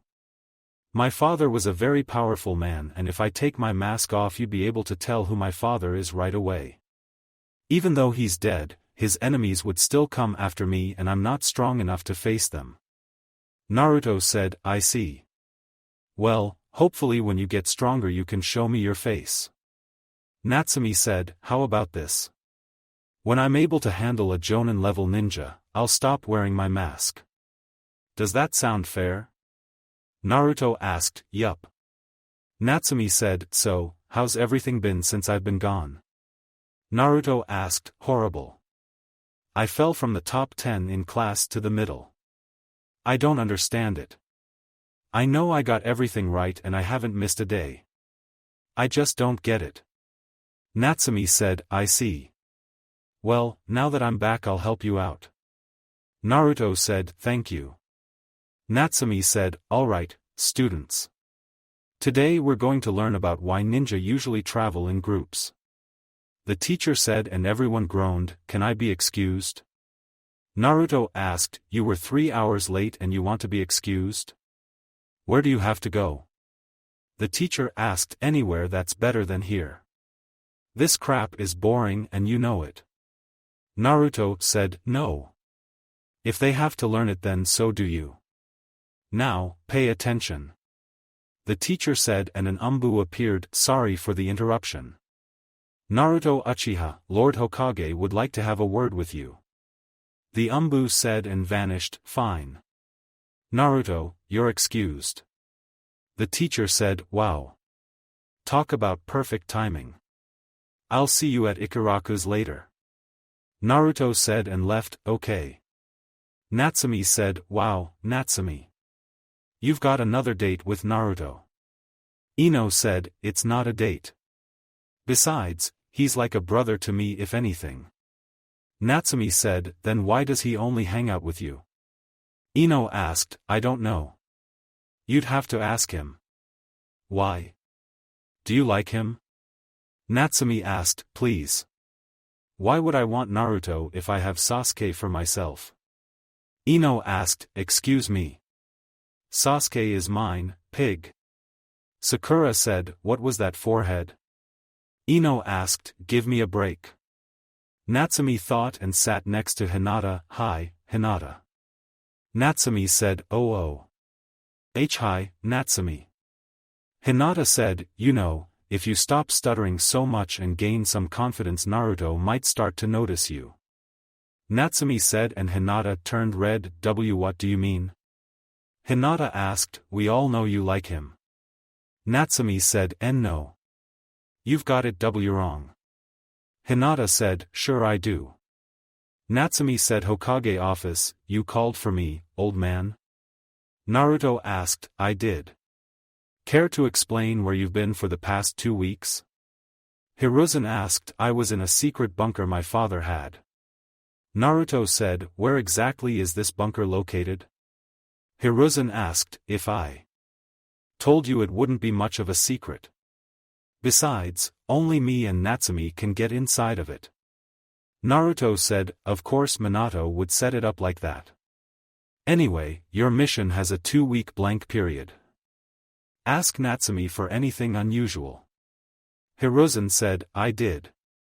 The only thing that happened to her was she fell from the top 10 in class to the middle. She went every day and got everything right, but she still fell to the middle of the class. Naruto said, I see. I'll deal with this one myself.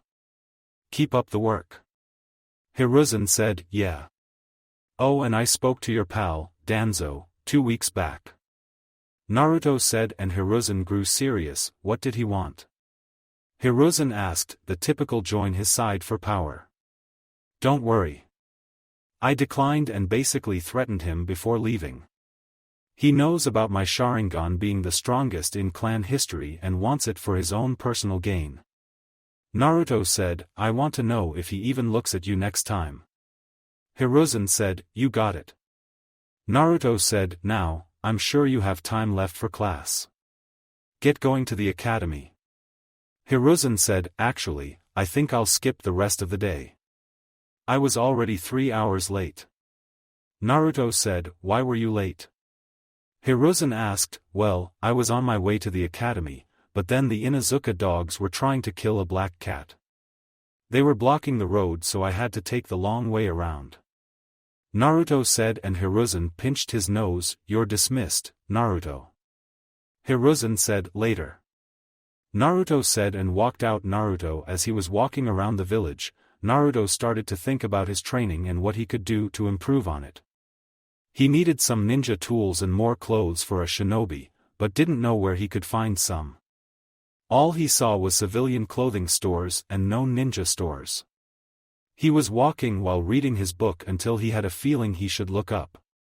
As he looked up, he noticed he stopped in front of a ninja supply store that seemed pretty new to him. I guess it wouldn't hurt to try this place. Naruto thought as he went inside. Hello? Is anybody here? Naruto asked. Welcome to Higarashi's ninja store. How can I help you, young man? The name's Sato Higurashi. Sato said, and Naruto shook his hand. Naruto Uchiha, nice to meet you. Naruto said, an Uchiha with manners? That's rare. Sato said, my mom and older sister raised me well. Naruto said, I see. So, what can I do for you? You're the first customer for the store since we've just opened. Sato said, sweet. I need some kunai, shuriken, ninja wire, and if possible some D-rank jutsus. Naruto said, I have just what you need, but I can't sell them to a civilian.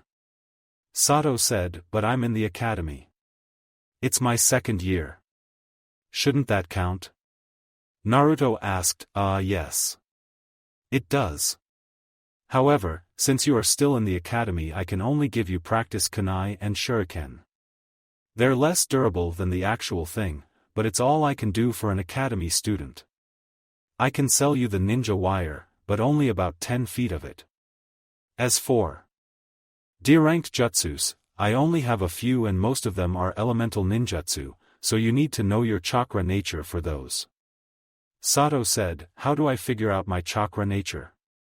Naruto asked, with this. It's called chakra paper. Sato said and gave Naruto a piece of paper. What do I do? Naruto asked, you channel some chakra into the paper. Do you know the basic chakra natures? Sato asked, yes. Wind, water, fire, lightning, and earth. Naruto said, great. Now on the paper, after you channel chakra into it, each of the symbols will glow indicating your chakra nature. Green is wind, blue is water, red is fire, brown is earth, and yellow is lightning. Give it a try. Sato said. Naruto channeled chakra into the paper, then watched as the results were shown to him. Yellow, blue, and red were glowing on the paper, indicating he has lightning, water, and fire chakra natures. What confused him were the numbers 1 through 3 appearing next to the glowing symbols. What do the numbers 1 through 3 mean? Naruto asked. It means your main affinity is lighting, the second is water, and the third is fire. It's weird because most Uchiha only have a fire chakra nature. Sato said, then that's why it was a bit difficult for me to learn the fireball jutsu. Not only is fire not my main affinity, but my water affinity must be stronger than the fire affinity. Naruto said, precisely. Now, I'll gather everything you need and you can have a look around. Sato said. Naruto nodded and walked around the store looking at everything he had. Multiple different kinds of weapons, and some of them he never even saw before. Like he saw fans, but never saw why somebody needed a fan. He found different books on Konoha history, books on weapon forgery, and clothes that were meant for ninja, but he didn't think any of them would fit for him. The thing that caught his eye was a sword that was stuck in stone that was locked behind a glass case. He would ask Sato about it and the history behind it. He went back to the front of the store to pay. Did you find anything else you needed? Sato asked. Just some books on Konoha history, but I learn enough of that in the academy. I do want to know about the sword in that glass case. Naruto said, Ah. That sword was forged by a good friend of mine 7 years ago. He unfortunately died and never claimed the sword. After my first shop was destroyed by the Nine Tails attack, I found the sword stuck in the ground and I couldn't remove it. As you can see, I had to move the entire slab of earth to keep the sword.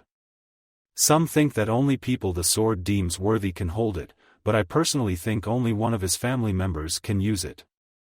If one of his family members comes and claims the sword, then they can have it. Sato said, maybe I can give it a try. Naruto said, I tell you what. How about you learn how to use a sword, and when you graduate, I'll let you try to take the sword. How's that sound? Sato asked. Sounds fair. Can you tell me why you have fans for ninja weapons here? Naruto asked. Those are mainly for wind users. They allow them to blast away their enemy with a single swipe. I mainly sell them to Suna Shinobi when they are in the village. They're not as powerful as the larger fans they sell in Suna, but they still pack a punch. They can also shoot out Senbon if they want them to. Sato said, cool. I think I'm done for the day. Naruto said, alright. I've thrown in 3 elemental ninjutsu for each of your chakra natures and 2 non-elemental jutsus. When you're in the academy, they pay for everything you get from here except special orders. Sato said, really? How much does a special order cost? Naruto asked, it depends on what you order.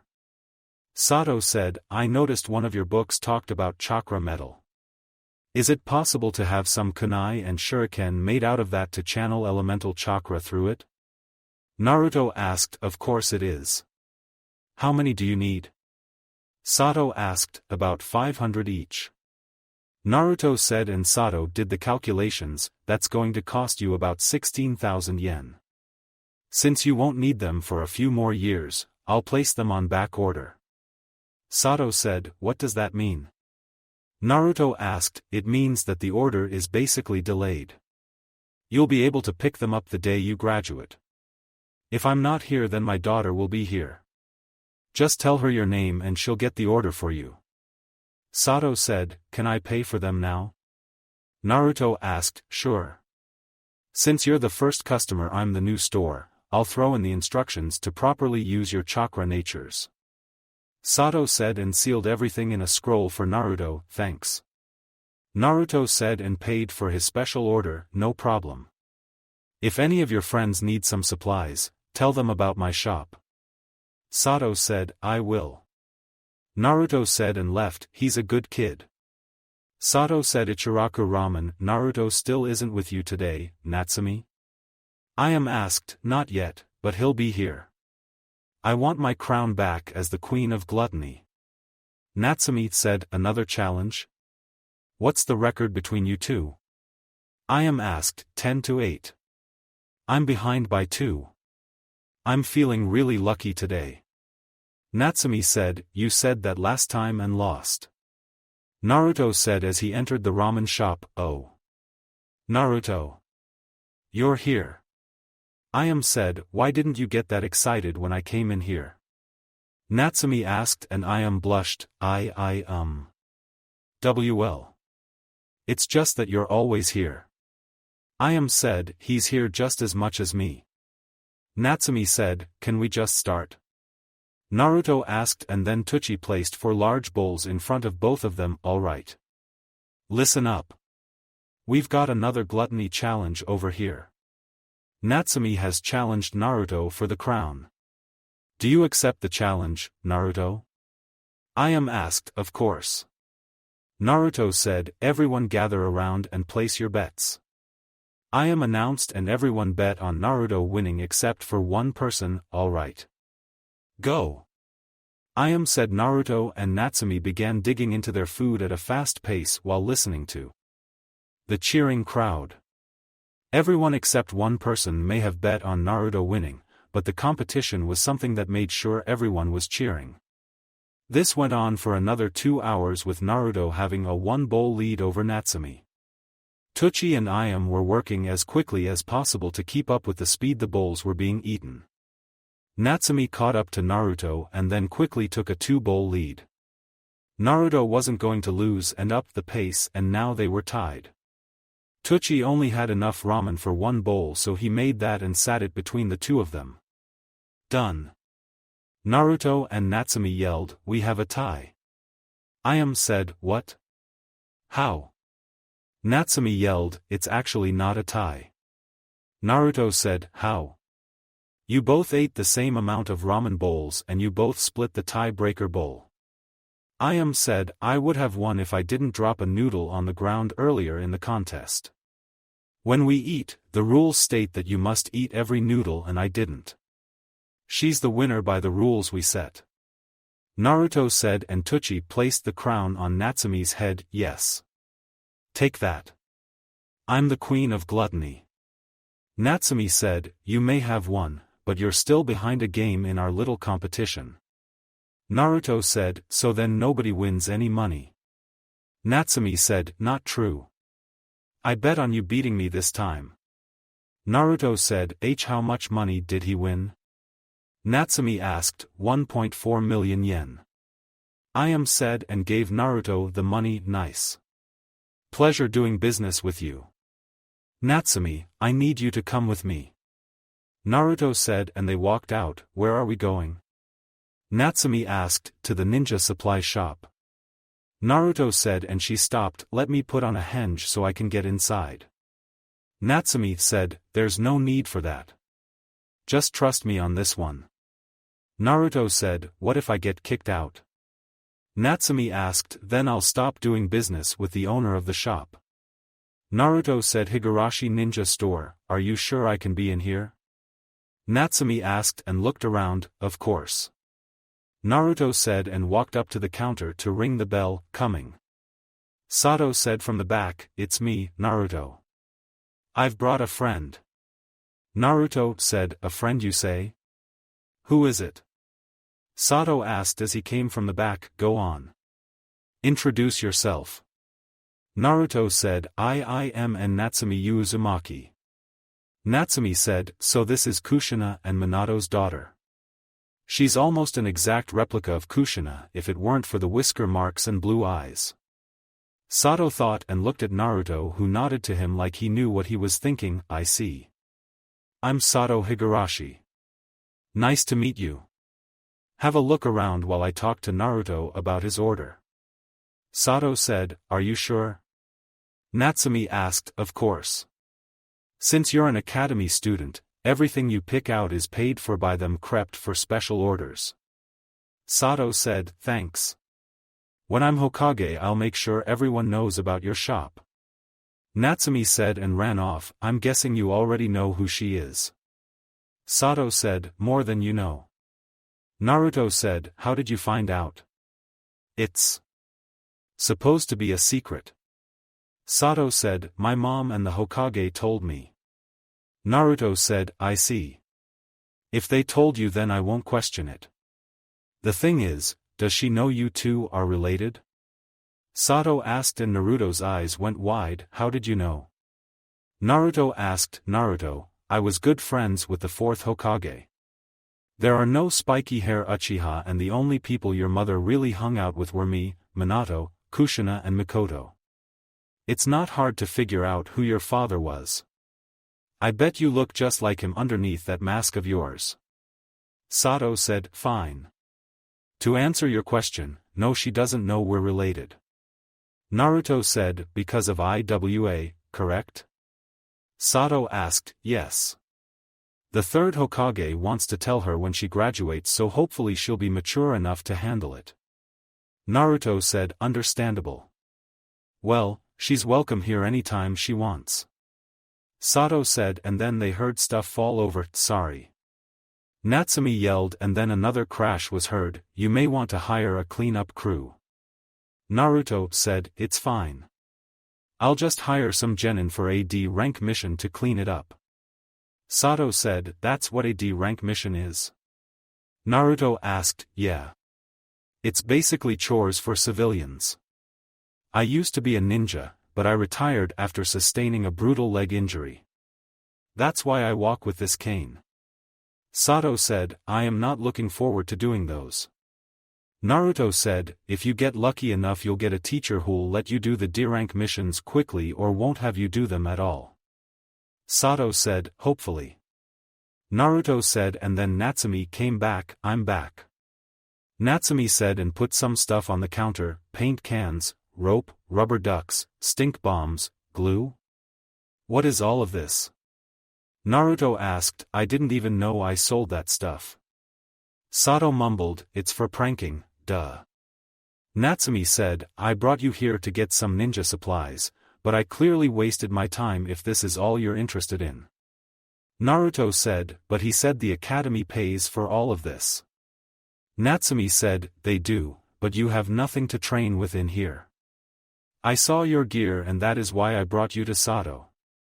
Naruto said, well, maybe I don't want your stupid help. Natsumi said and walked out, I'll keep these here for her. Sato said, thanks.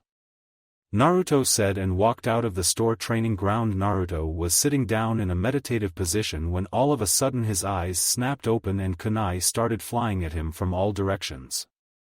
He jumped into the air and twisted around the kunai before he threw them so they'd collide with some of the other kunai.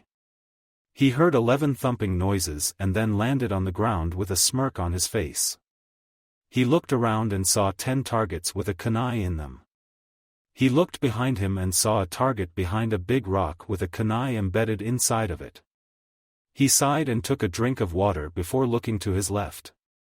I know you're there. Naruto said and 2 blank-masked Umbu appeared. They didn't talk and just attacked him, but unfortunately he was able to dodge them. They weren't that fast, but they were faster than him and they knew when to attack. Naruto used the fireball jutsu, but they dodged it at the last minute. They came at him with their swords drawn and tried to attack him, but his Sharingan was able to predict their attacks. He was thankful for his mother's reflex training to help him counter some moves. Naruto managed to grab the sword from one of them and slashed his stomach, but it was as if the Umbu didn't feel it. He was kicked away by both Umbu, but he was able to correct himself in the air and land properly. He looked up and saw one of the Umbu on him with his sword drawn aiming at his heart.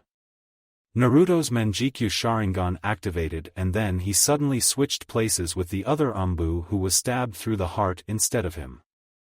The other Umbu was killed instantly and before the other could remove his sword, Naruto stabbed him in the back through his heart and killed him. He took the mask off to see who this person was, but both of the Umbu agents went up in flames. Naruto ran to the bushes and threw up over having to kill somebody like that. It took him a minute, but he got himself under control and went to see Hiruzen. Hokage office, what can I do for you, Naruto? Hiruzen asked, why did the Umbu attack me? Naruto asked, what do you mean? The Umbu shouldn't have attacked you and I can assure you that all of them are accounted for. Hiruzen said, I managed to get this off of one of them. Naruto said and placed the blank mask on his desk. Root. Hiruzen mumbled, what's root? Naruto asked, it's an illegally ran division of Umbu controlled by Danzo. I've been trying to get some sort of evidence on him, but he leaves no trace and when the Umbu fail a mission, they go up in flames removing them from existence. The fact that you got one of their masks is proof against Danzo that they exist, but it isn't enough. Hiruzen said these two weren't that much stronger than me. They only had a slight edge over me in speed and they knew Kenjutsu, but I was able to evade them with my Sharingan. Naruto said, then he'll send more of them after you and they'll be even stronger. You need to up your training and be prepared. The best I can do is have an Umbu operative watch over you. I don't want this to leak out somehow. Hiruzen said, I'll be fine on my own. I've picked up a few things for my training from Sato Higurashi. I'll have to go back eventually, but I have enough now to last me. Naruto said, what did you get from him? Hiruzen asked, some practice kunai and shuriken, 3 elemental jutsus for my chakra natures and 2 non-elemental jutsus.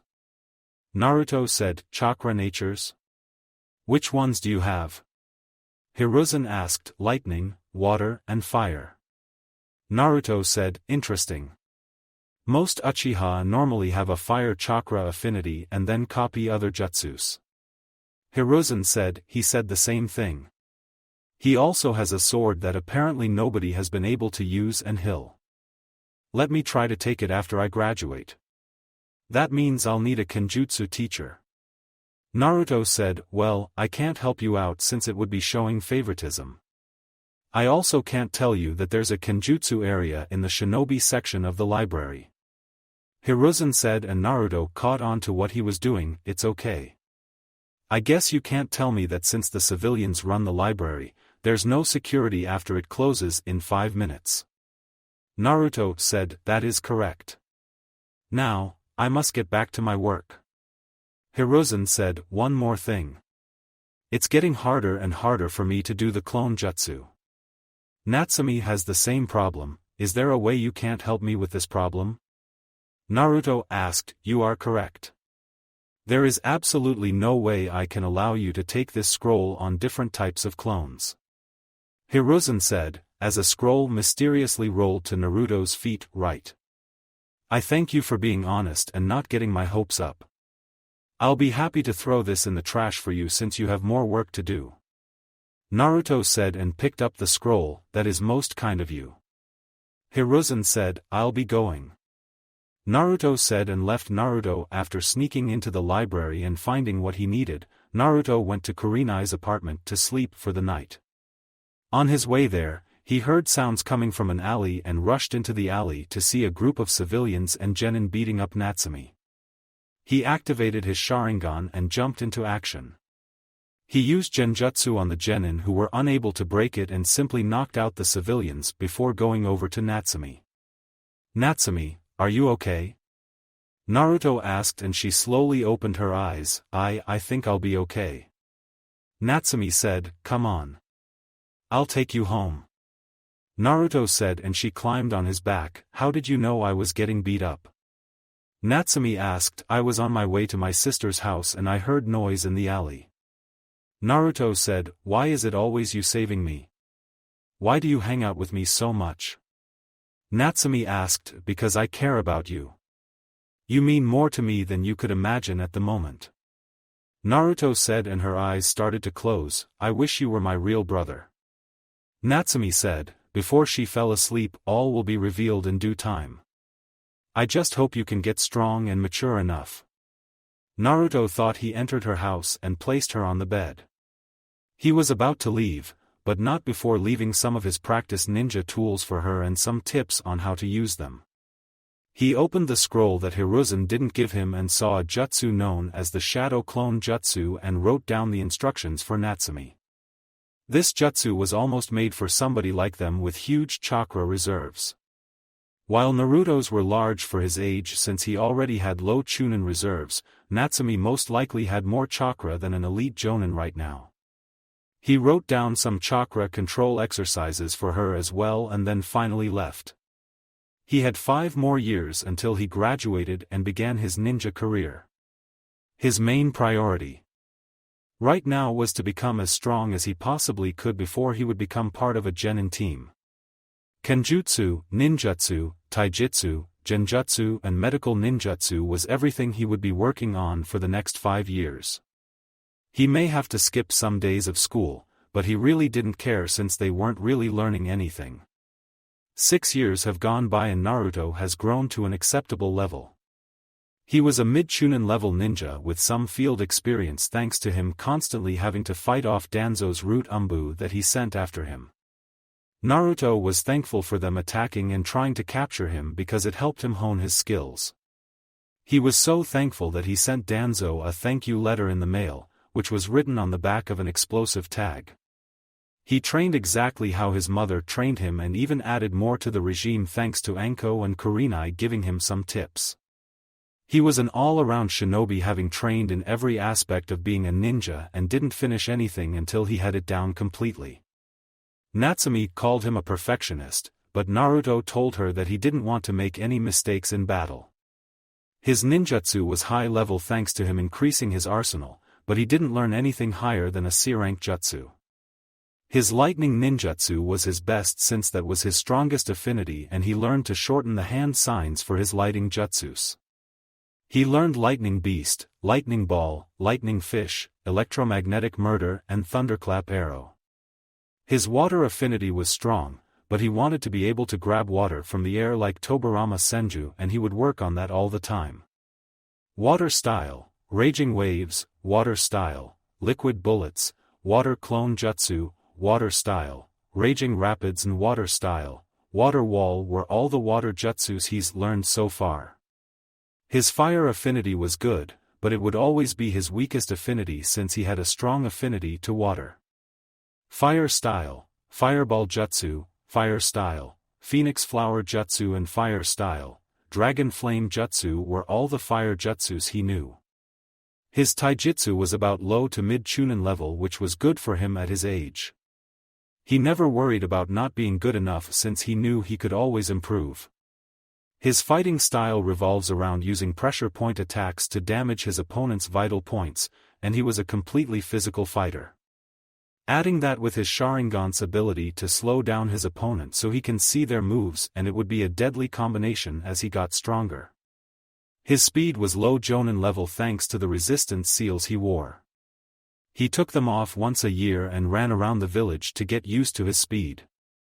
That turned out to be the wrong thing for him because every time he ran, an eccentric Jonin he learned to know was Might Guy, would always catch up to him going on about the springtime of youth, and after a while Naruto started to ignore him.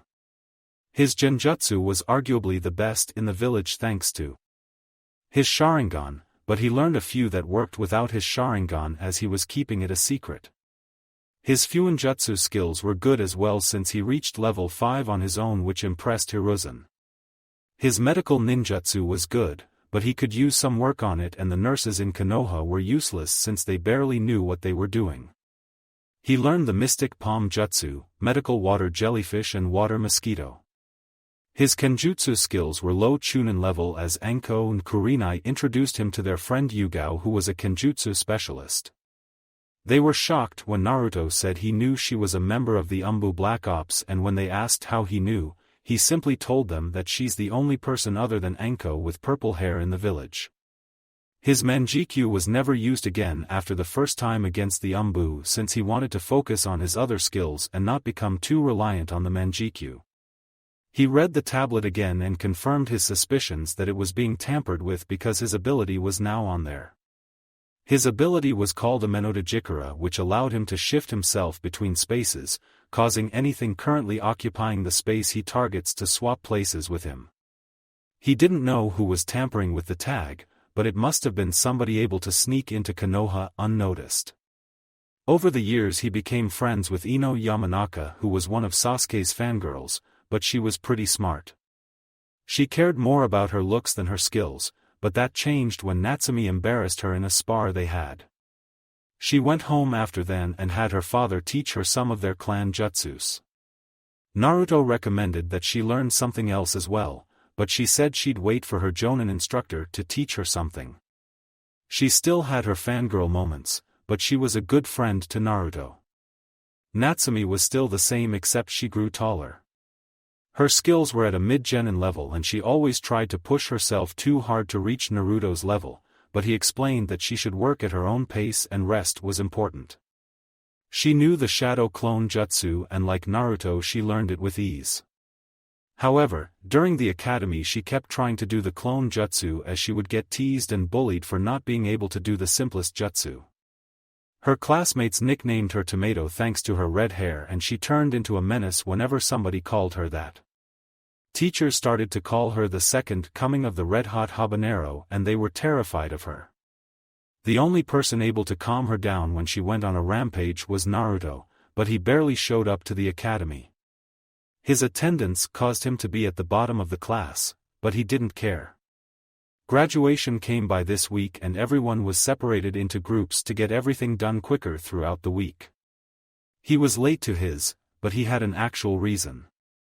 The day of his graduation test was on his mother's birthday and he was at the memorial stone for nearly 4 hours. He was excused by Iruka since he learned from Natsumi that Naruto's mother died when Iruka noticed he would never come to school at all on a specific day every year.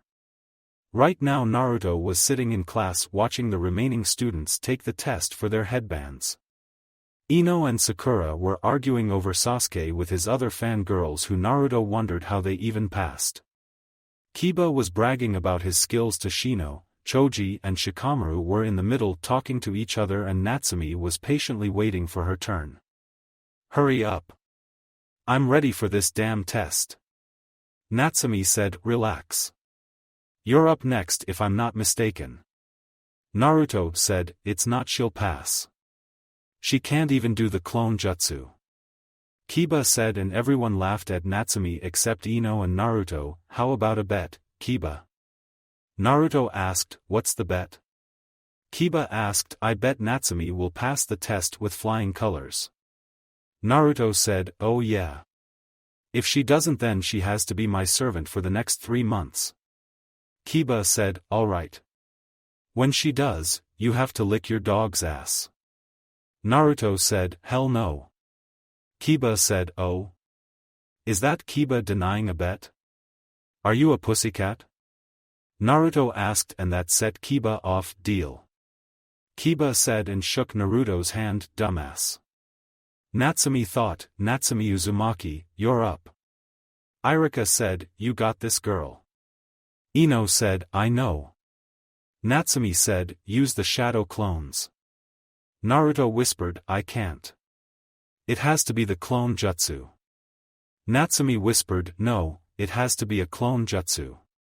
They never specified which one. Naruto whispered, "You're right. I'll be back with my headband. Get ready to lick some dog-ass, Kiba." Natsumi said, "Exam room." "Alright, Natsumi. Please perform the substitution jutsu." Iruka said, "You got it." Natsumi said and switched places with a chair before switching back. "Good job.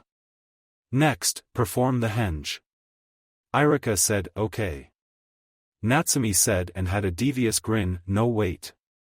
Iruka said, but it was too late as Natsumi transformed into a naked lady causing Iruka and his assistant Mizuki to pass out from massive nosebleeds. "You should have seen your faces," Natsumi said, rolling around on the ground laughing. "Enough with the jokes."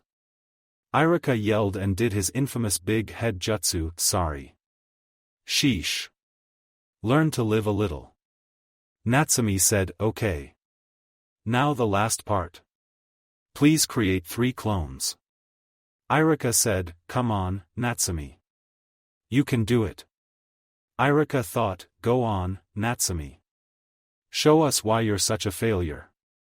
I'll use you for my plans and get rid of the 9 tails at the same time." Mizuki thought shadow clone jutsu. A puff of smoke went off revealing 15 Natsumis looking at them both with smug looks on their faces. "So, did I pass?" Natsumi asked and released her clones. "No. That's not the regulation jutsu. You fail." Mizuki said, "What? That's fucking bullshit. You never specified what kind of clone I had to use. I'm gonna kick your fucking ass." Natsumi yelled as her hair split into 9 pieces. "Calm down, Natsumi. You pass. All you had to do was make a clone. I never said which kind. Please don't hurt us." Iruka begged and gave her a headband. "Whoo. Take that, Mizuki. You son of a bitch." Natsumi yelled and ran out of the room. "Damn it. Looks like I'll have to do this myself." Mizuki thought classroom. "I wonder if she passed." Ino said, "She did." Naruto said while reading a book, "How can you be so sure?" Ino asked, "Because I know her."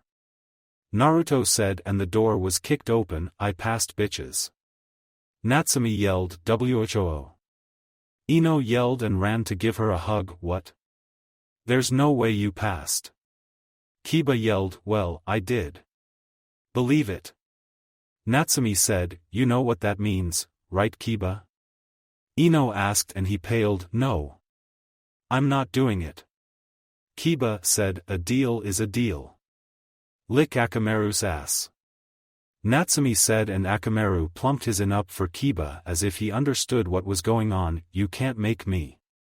Kiba said, and then he couldn't move. I can. Shikamaru said as he caught Kiba with his shadow possession jutsu. Say ah, Kiba. Natsumi said, and Shikamaru made Kiba open his mouth to lick Akamaru's ass. Wow, Kiba. We didn't know you felt so strongly about Akamaru. Ino said, and everyone laughed. Kiba Inuzuka. What are you doing? Irika yelled as he came into the classroom. He was just showing Akamaru how much he loved him. Ino said, and Shikamaru dropped his jutsu. What you do at home is your business, but do not bring it to the classroom. Irika said, I was forced to do it. Kiba said, he's lying. He just held up his end of a bet. Natsumi said, sometimes they make me regret being a teacher. Irika thought and rubbed his temples. Listen up. It's time to announce the Rookie of the Year, Kunoichi of the Year and the Dead Last. Irika said, yes. Natsumi said, Rookie of the Year goes to Sasuke Uchiha. Irika said, HN. Sasuke said, Kunoichi of the Year goes to Sakura Haruno. Irika said, what? That's bullshit. Natsumi yelled, she's right. Natsumi was only slightly behind Sakura academically and blew her out of the water in everything else. Irika thought, I demand a recount. Natsumi yelled, and, I'm sorry, but it's what Mizuki put on here when he tallied the scores for this year. Irika said, ha. Sakura said and stuck her tongue out at Natsumi, alright. The dead last is Kiba Inuzuka. Irika said, what? There's no way Naruto finished above me. Kiba yelled, well, it's true. Naruto would have been the Rookie of the Year, but he only came to class like 10 days a month. He has the highest scores in everything except his attendance. Now, tomorrow will be team assignments and the beginning of your ninja careers. Congratulations to everyone who passed. Irika said and walked out the room. So, who wants to celebrate? Natsumi asked, you can't. You need to come with me. Naruto said, is this another challenge? We're tied at 35 apiece. Natsumi said, no. It's something even better than that. Just come with me. Naruto said, and they left village. So, what's so important that you can't tell me? Natsumi asked as they were walking through the village. Just be patient. Naruto said, I can't believe she graduated. A civilian whispered, good thing I pulled my daughter out of the academy. I can't believe the Hokage let that thing become a ninja. We should have killed the demon when we had the chance. Naruto, you'd never lie to me, right? Natsumi asked, of course not. Why? Naruto asked, so, if I were to ask you a question, you'd answer it honestly? Natsumi asked, of course. Naruto said, do you know why people keep calling me a demon and treating me like I'm a contagious disease? Natsumi asked, yes. Naruto said, can you please tell me why? Natsumi asked, I wish I could, but the old man wants to tell you. Just hear him out before you say anything. Naruto said, why can't you tell me now? Natsumi asked, because it's an S-ranked secret. Naruto said as they reached the Hokage Tower, I never knew that hating somebody is a secret. Natsumi said and they walked in the office. Yo, old man. We're here. Naruto said, do you believe in knocking? Hiruzen asked, only on Anko and Kurenai's doors. Naruto said, I see. So, what brings you here today? Hiruzen asked, he said you have something to tell me. Natsumi said, she's ready. Naruto said and Hiruzen sealed the room. Have a seat, Natsumi. Hiruzen said, ask anything you want. Naruto said, why do the villagers hate me? Natsumi asked, tell me, what do you know about the Nine Tails attack? Hiruzen asked, that the fourth Hokage killed it 13 years ago. Natsumi said, that's not what happened that night.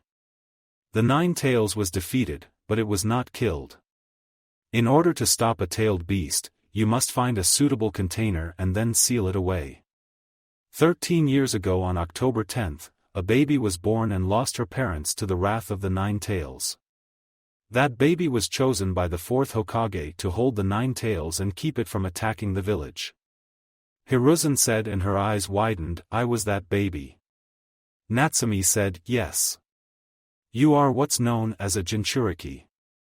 You are the reason this village still stands and its savior. Hiruzen said, so, I'm the nine-tailed fox that attacked 13 years ago. Natsumi said and started to cry, no. You are its container. Think of it like this. If I put water in a cup, does the cup become water? Hiruzen asked, no. Natsumi said, that is correct. You are still Natsumi Uzumaki and the nine-tailed fox is something completely different.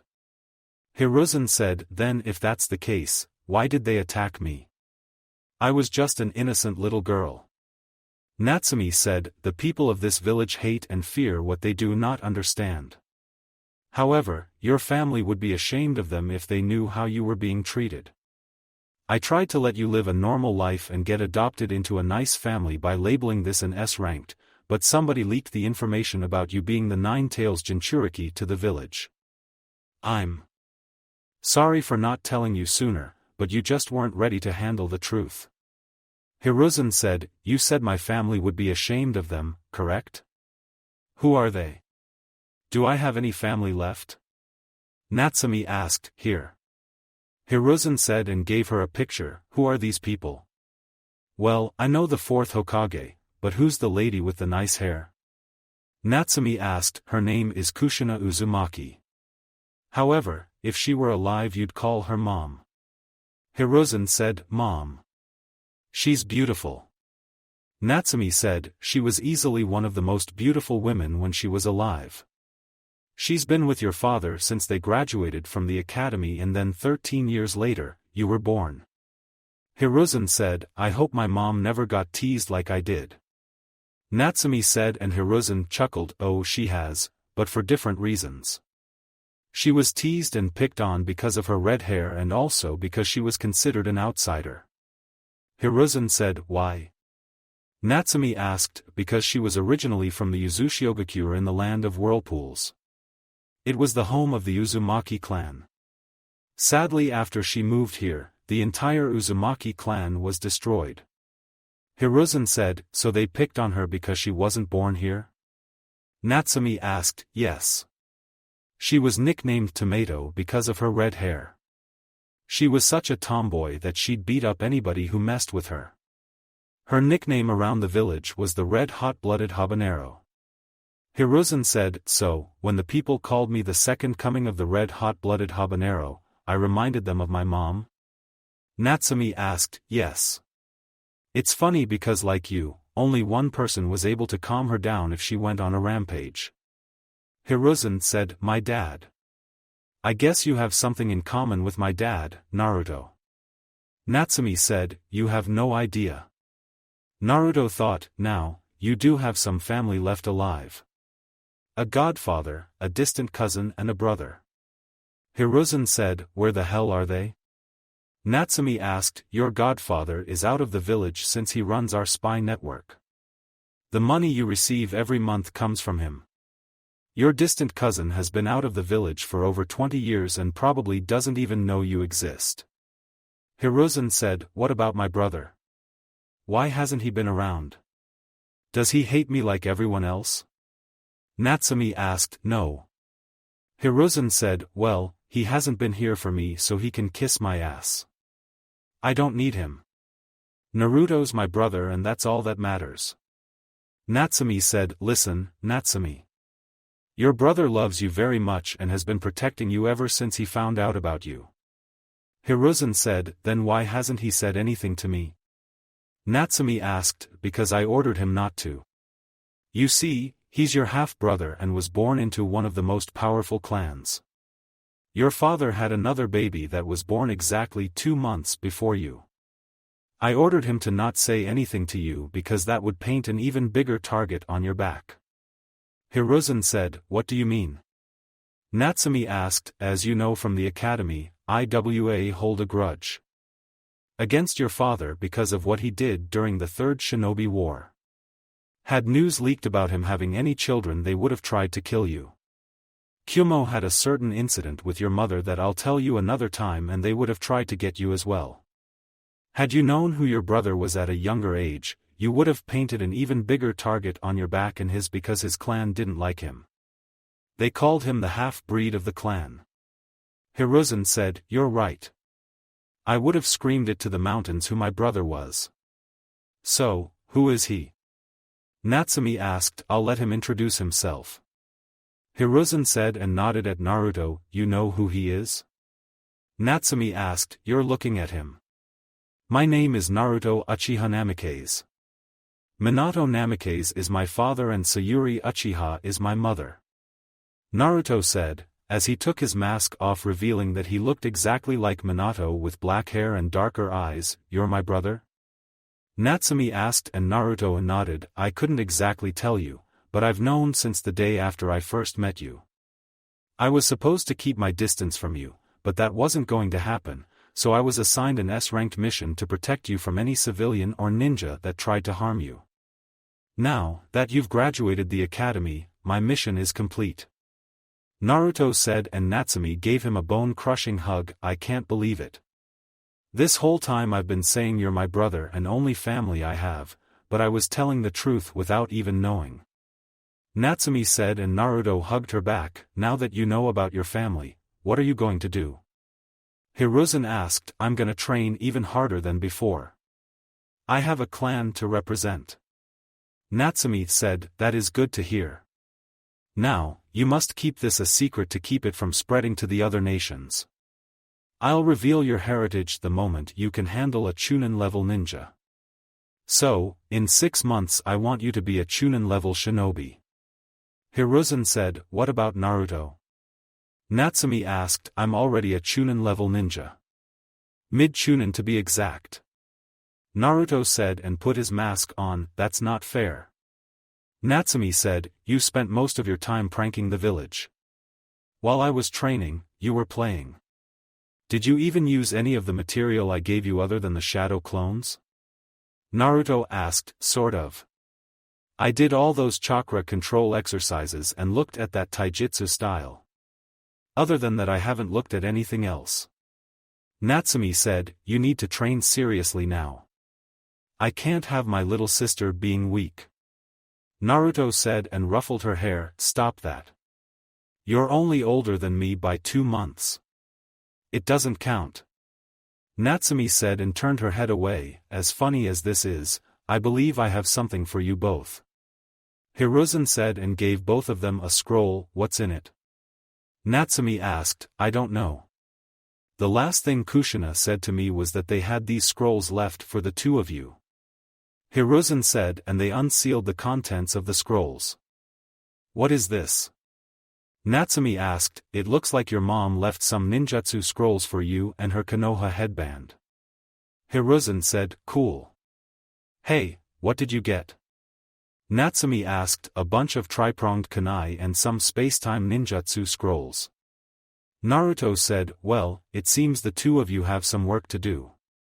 However, I recommend that you wait until you're ready for them." Hiruzen said. "You're right. Natsumi, come here." Naruto said. "What do you want?" Natsumi asked, and Naruto drew a seal on her arm that disappeared. "I just put a storage seal on your arm. That way you don't have to worry about losing the stuff your mom gave you." Naruto said. "Sweet. That sealing stuff seems complicated, but I'll give it a try." Natsumi said. "Well, you two must be going now. I have important matters to attend to." Hiruzen said, and unsealed the room. "In other words, you've been putting off your paperwork again." Naruto said. "Shame on you, old man." Natsumi said. "Damn kids." Hiruzen mumbled and they laughed, but Naruto whispered something in his ear, making his jaw drop. "Let's go, Natsumi." Naruto said. "What did you tell him?" Natsumi asked. "It's a secret. I need to get my sword from Sato." Naruto said. "Let's go. I wanna laugh at you when you fail." Natsumi said. "Just for that, you can walk there. Naruto said and vanished, cheater. Natsumi yelled and jumped out of the window as Hiruzen's secretary came into the room. Lord Hokage, I have those files from the civilian council for you, she said and pushed in 2 carts stacked with papers, then left. Fuck. Hiruzen yelled and glared at the picture of Minato and Tobirama, who seemed to be smirking at him. You bastards knew about this and didn't tell me. Hiruzen yelled and created some shadow clones. Higurashi ninja shop, took you long enough. Naruto said, you cheated. Natsumi said as they entered the shop. Yo. Old man Sato. I'm here for my sword and my order. Naruto said, I'm her too. Natsumi said, well, if it isn't my favorite customers. Sato said as he came from the back carrying a scroll, check it out. We graduated. Natsumi said, I see. Congrats to the both of you. Now, Naruto. There were a little bit of adjustments I had to make to your order. Sato said, what was that? Naruto asked, nothing bad. It's actually better for you and I don't have to charge you extra. The guy I usually get my materials from didn't have as much steel as I needed for you kunai and shuriken, so I had to make them out of carbon fiber instead of steel. Sato said, what's the difference? Natsumi asked, carbon fiber is 5 times stronger than steel, twice as stiff, lighter and more resistant to heat just in case you want to channel fire chakra through it. However, this is a rare kind of carbon fiber since it's also able to handle chakra a lot better than chakra metal, so these will last a lot longer. Sato said and handed one to Naruto. Whoa. It really is lighter. Naruto said and handed it Natsumi. Wow. It is. Natsumi said, I believe you wanted to try the sword. Sato said, you're right. Naruto said and they walked to the sword. This is the sword? It doesn't look like much. Natsumi said, well, here goes nothing. Naruto said and tried pulling out the sword, but it wouldn't move. Ah. Looks like you can't have it. Natsumi said and laughed, I was just kidding. Naruto said and removed the sword easily. What? How? Natsumi asked, there's something on the sword that pricked my hand and took some blood. Must be a blood seal on the sword that was set to activate when me or you touched the sword. Naruto said, she knows?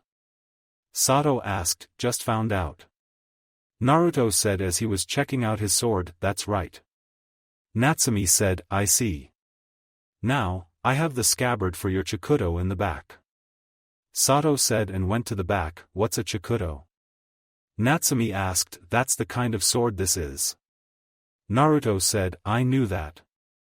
Natsumi said, sure you did. Naruto said, whatever. Hey, maybe he can make you some of Dad's kunai made from that same carbon stuff or whatever it's called. Natsumi said, that's a good idea. Look at you being all smart. Naruto said as they walked to the counter, I was supposed to be Kunoichi of the year, but somehow Sakura won. Natsumi said, don't worry. I'm sure that doesn't matter in the real world. Naruto said, he's right. From what I've been told about this Sakura girl, she doesn't train at all. We had a similar problem back in my ninja days. We had a girl just like Sakura and she was killed on her first mission outside of the village. However, you'll be fine. Sato said and gave Naruto the scabbard for his sword. Who was the guy she was always going after? Natsumi asked, take a wild guess. Sato said, Dad. Naruto and Natsumi said at the same time, that's correct. Sato said, should have known. Naruto said, you two go on and enjoy your day. You deserve it. Sato said, thanks. Naruto said and they left the shop. Well, I need to go celebrate with the Ikarakus. Natsumi said, I need to get home and pack. Naruto said, pack for what? Natsumi asked, now that I'm a ninja and technically an adult, I can get my own place. I'll be in the same building, but a few doors down. Naruto said, what about this big sister of yours that I've never met? Natsumi asked, she knows and you've never met her because she's always out on missions. I'm sure you'll meet her eventually. One of them is a bit weird to say the least. Naruto said, she can't be that bad. Natsumi said, yeah. If you say so. I'll see you tomorrow. Naruto said, wait. Natsumi said, what is it? Naruto asked and she gave him a hug, I just want to say thank you for everything and keeping me safe. Natsumi said, no problem. Naruto said and left Kurenai's apartment, I'm back. Naruto said, well, look who finally decided to show up. Enko said, what are you doing here? Naruto asked, what? I can't come and see my cute little brother? Enko asked, she hid the dango behind the two boxes on the top shelf concealed by a genjutsu. Naruto said, thanks. Enko said and ran to the refrigerator, so, what are you doing today? Naruto asked, got some people to interrogate. Hopefully I can use all my tools this time. Last 3 people gave up in 5 minutes. Enko said, as she was stuffing her face with dango, then instead of jumping into the whole crazy act, try off slow then work your way up. Naruto said, meh. Not my kind of thing. Enko said, apparently. Naruto mumbled, so, how long has the academy been out? Enko asked, I don't know. Maybe an hour. Why? Gonna stalk Iruka? Naruto asked, it's not stalking. It's called surveillance. Enko said, whatever. Naruto said, hey, you graduated and got the headband, right? Enko asked, yeah. Naruto said, show me what's under the mask. Enko said, fine. Underneath this mask is another mask. Naruto said and pulled his mask down to reveal another one, are you kidding me? I've been attacking you for your whole life just to see another mask. Enko yelled, well, not many people have seen me without the mask. Only my mom, the old man, Kurenai and Natsumi have seen me without it. Naruto said, but I'm your sister. I should see it too. Enko said and Naruto sighed, fine. First, do you know who my father is? Naruto asked, no. Kurenai does, but she won't tell me. Enko said, well, you're about to find out? Naruto said and removed his mask showing his real face, holy shit. You're hot. I mean I know I'm your sister, but damn. I see why you wear the mask. Enko said, don't tell anybody. Don't even give a hint that I'm cute. Naruto said, you're not cute. You're fucking hot. Anyway, I won't tell anybody. So, the 4th Hokage, huh? I'm guessing you know Natsumi is your sister. Enko said, how'd you know she was the 4th Hokage's daughter? Naruto asked, please.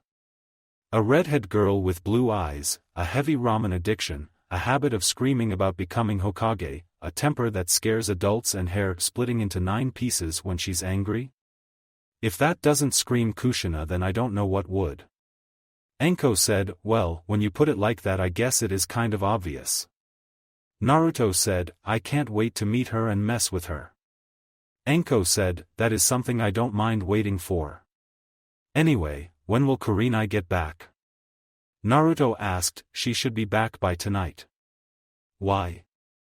Enko asked, well, I'm moving out today. My apartment is down the hall and I wanted to let her know which one it is. Naruto said, that is right. Why are you moving out again? Enko asked, other than the fact that I'm technically an adult? Well, Kurenai and Asuma don't know what a silencing seal is and I get tired of hearing you drunk crying over Iruka whenever he looks at another girl for 5 seconds. I just need my own space and I've seen you drunk passed out on the couch naked way too many times. Naruto said, I didn't see you complaining. Enko said, you threw a kunai at my head. I didn't have time to complain. I was too busy trying to live. Naruto said, sorry about that. Enko said, why don't you stay at your own place anyway? Naruto asked, it gets lonely sometimes and I know Kurenai doesn't mind if I crash here. Enko said, what about Yugao? Naruto asked, no. Hey, 8 coughs too damn much for me. Enko said, well, maybe you should just ask Irika out on a date. Naruto said, why the hell would I do that? Enko asked, because you love him. It's just as simple, will you go out with me? Drop the crazy chick act for once and be a lady. Naruto said, what if he rejects me? Enko asked as she slumped into the couch, then I'll buy you a year's supply of dango and red bean soup. Naruto said, deal. Enko said and vanished next day. As of today, everyone in this classroom is now considered a ninja. What comes next will be far more difficult. You're only a genin, first-level ninja. All the genin would usually be grouped into 3-man squads, but since we have an odd number of students that graduated, one team will have 4 genin. Each squad will be led by a jounin. Any questions before I call out the teams? Irika asked, where's Mizuki-sensei? Sakura asked, unfortunately, Mizuki will not be part of the academy anymore. He's being sent to a different division. Irika said, more like prison. Why would he try to steal the forbidden scroll? Irika thought, well, someone's going to be in Sasuke's group. I wonder who. Ino said, I don't know. Sakura said and glared at Ino, a group? That'll only slow me down. Sasuke thought, Let's see. My ideal team would be me, Naruto and maybe Ino. I mean we all get along. As long as Sakura isn't on my team, I'll be fine I guess. Natsumi thought and missed the first 6 squads that were announced. Squad 7. Natsumi Uzumaki, Sakura Haruno, Sasuke Uchiha and Naruto Uchiha. Irika said, damn it. Why is she on my team? She's useless. Natsumi thought, I won't be on Naruto's team. Hinata thought, next, Squad 8. Hinata Hyuga, Kiba Inuzuka and Shino Aburame. Irika said, woohoo. Oh yeah. I've got the best squad. Kiba said, ugh. How did Sakura get in Sasuke's group? Ino asked, I don't get it. What do you see in a guy like that? He's not so special. Shikamaru said, you are so beyond clueless, Shikamaru. Don't you get it? Ino asked, enough. Squad 10. Ino Yamanaka, Shikamaru Nara and Choji Akimichi. Those are all the squads. You have an hour to do as you want until your team Jonin shows up. Try to be back in 45 minutes. Irika said and left. Hey, Naruto. Wanna try some of my lunch my mom prepared for me? Ino asked, today's the day I see what he's hiding under that mask. Ino thought, he's already gone. Natsumi said, when did he leave? Ino asked, as soon as our team was announced. Natsumi said, damn it. He will show me what's under his mask. Ino said, why do you want to see what's under his mask? So badly? He's probably ugly. Sakura said, I can tell you right now that he's not ugly. Natsumi said, how do you know? Sakura asked, he showed me what he looks like underneath it. He looks better than Sasuke, that's for sure. Natsumi said, you take that back. Sakura yelled, can you stop yelling? Your voice is annoying. Natsumi said, your face is annoying. Sakura said, I look better than you. You big forehead freak. Natsumi said, you take that back. Sakura yelled, make me. Natsumi yelled. Sakura jumped at Natsumi with the intent to hit her, but she slipped off the desk and was headed towards Natsumi face first. Natsumi smirked and then used the substitution jutsu on an unsuspecting Kiba, causing everyone to gasp. Kiba was on the floor with Sakura on top of him and they were kissing. However, Kiba was in the better position if you asked him because of the placement of his hand which was on one of Sakura's breasts. Sakura got over her shock and screamed at the top of her lungs. Kiba, you pervert. Sakura yelled and started to beat him up. Wow, Sakura. I didn't know you liked Kiba. Natsumi said, shut up. Sakura yelled. Hokage office. Well, there goes Natsumi. She's always causing trouble. Hiruzen said, looks like you've got your hands full, Kakashi. Luckily you have Naruto on your team to keep her calm. Asuma said, is that the most promising student, Sasuke Uchiha? A Jonin asked, yes. Hiruzen said, he's one of the 2 survivors from the Uchiha clan. Kurenai said, that's right. However, I don't believe he's the most promising student in the class. Hiruzen said, what makes you say that? He's naturally gifted and is the rookie of the year.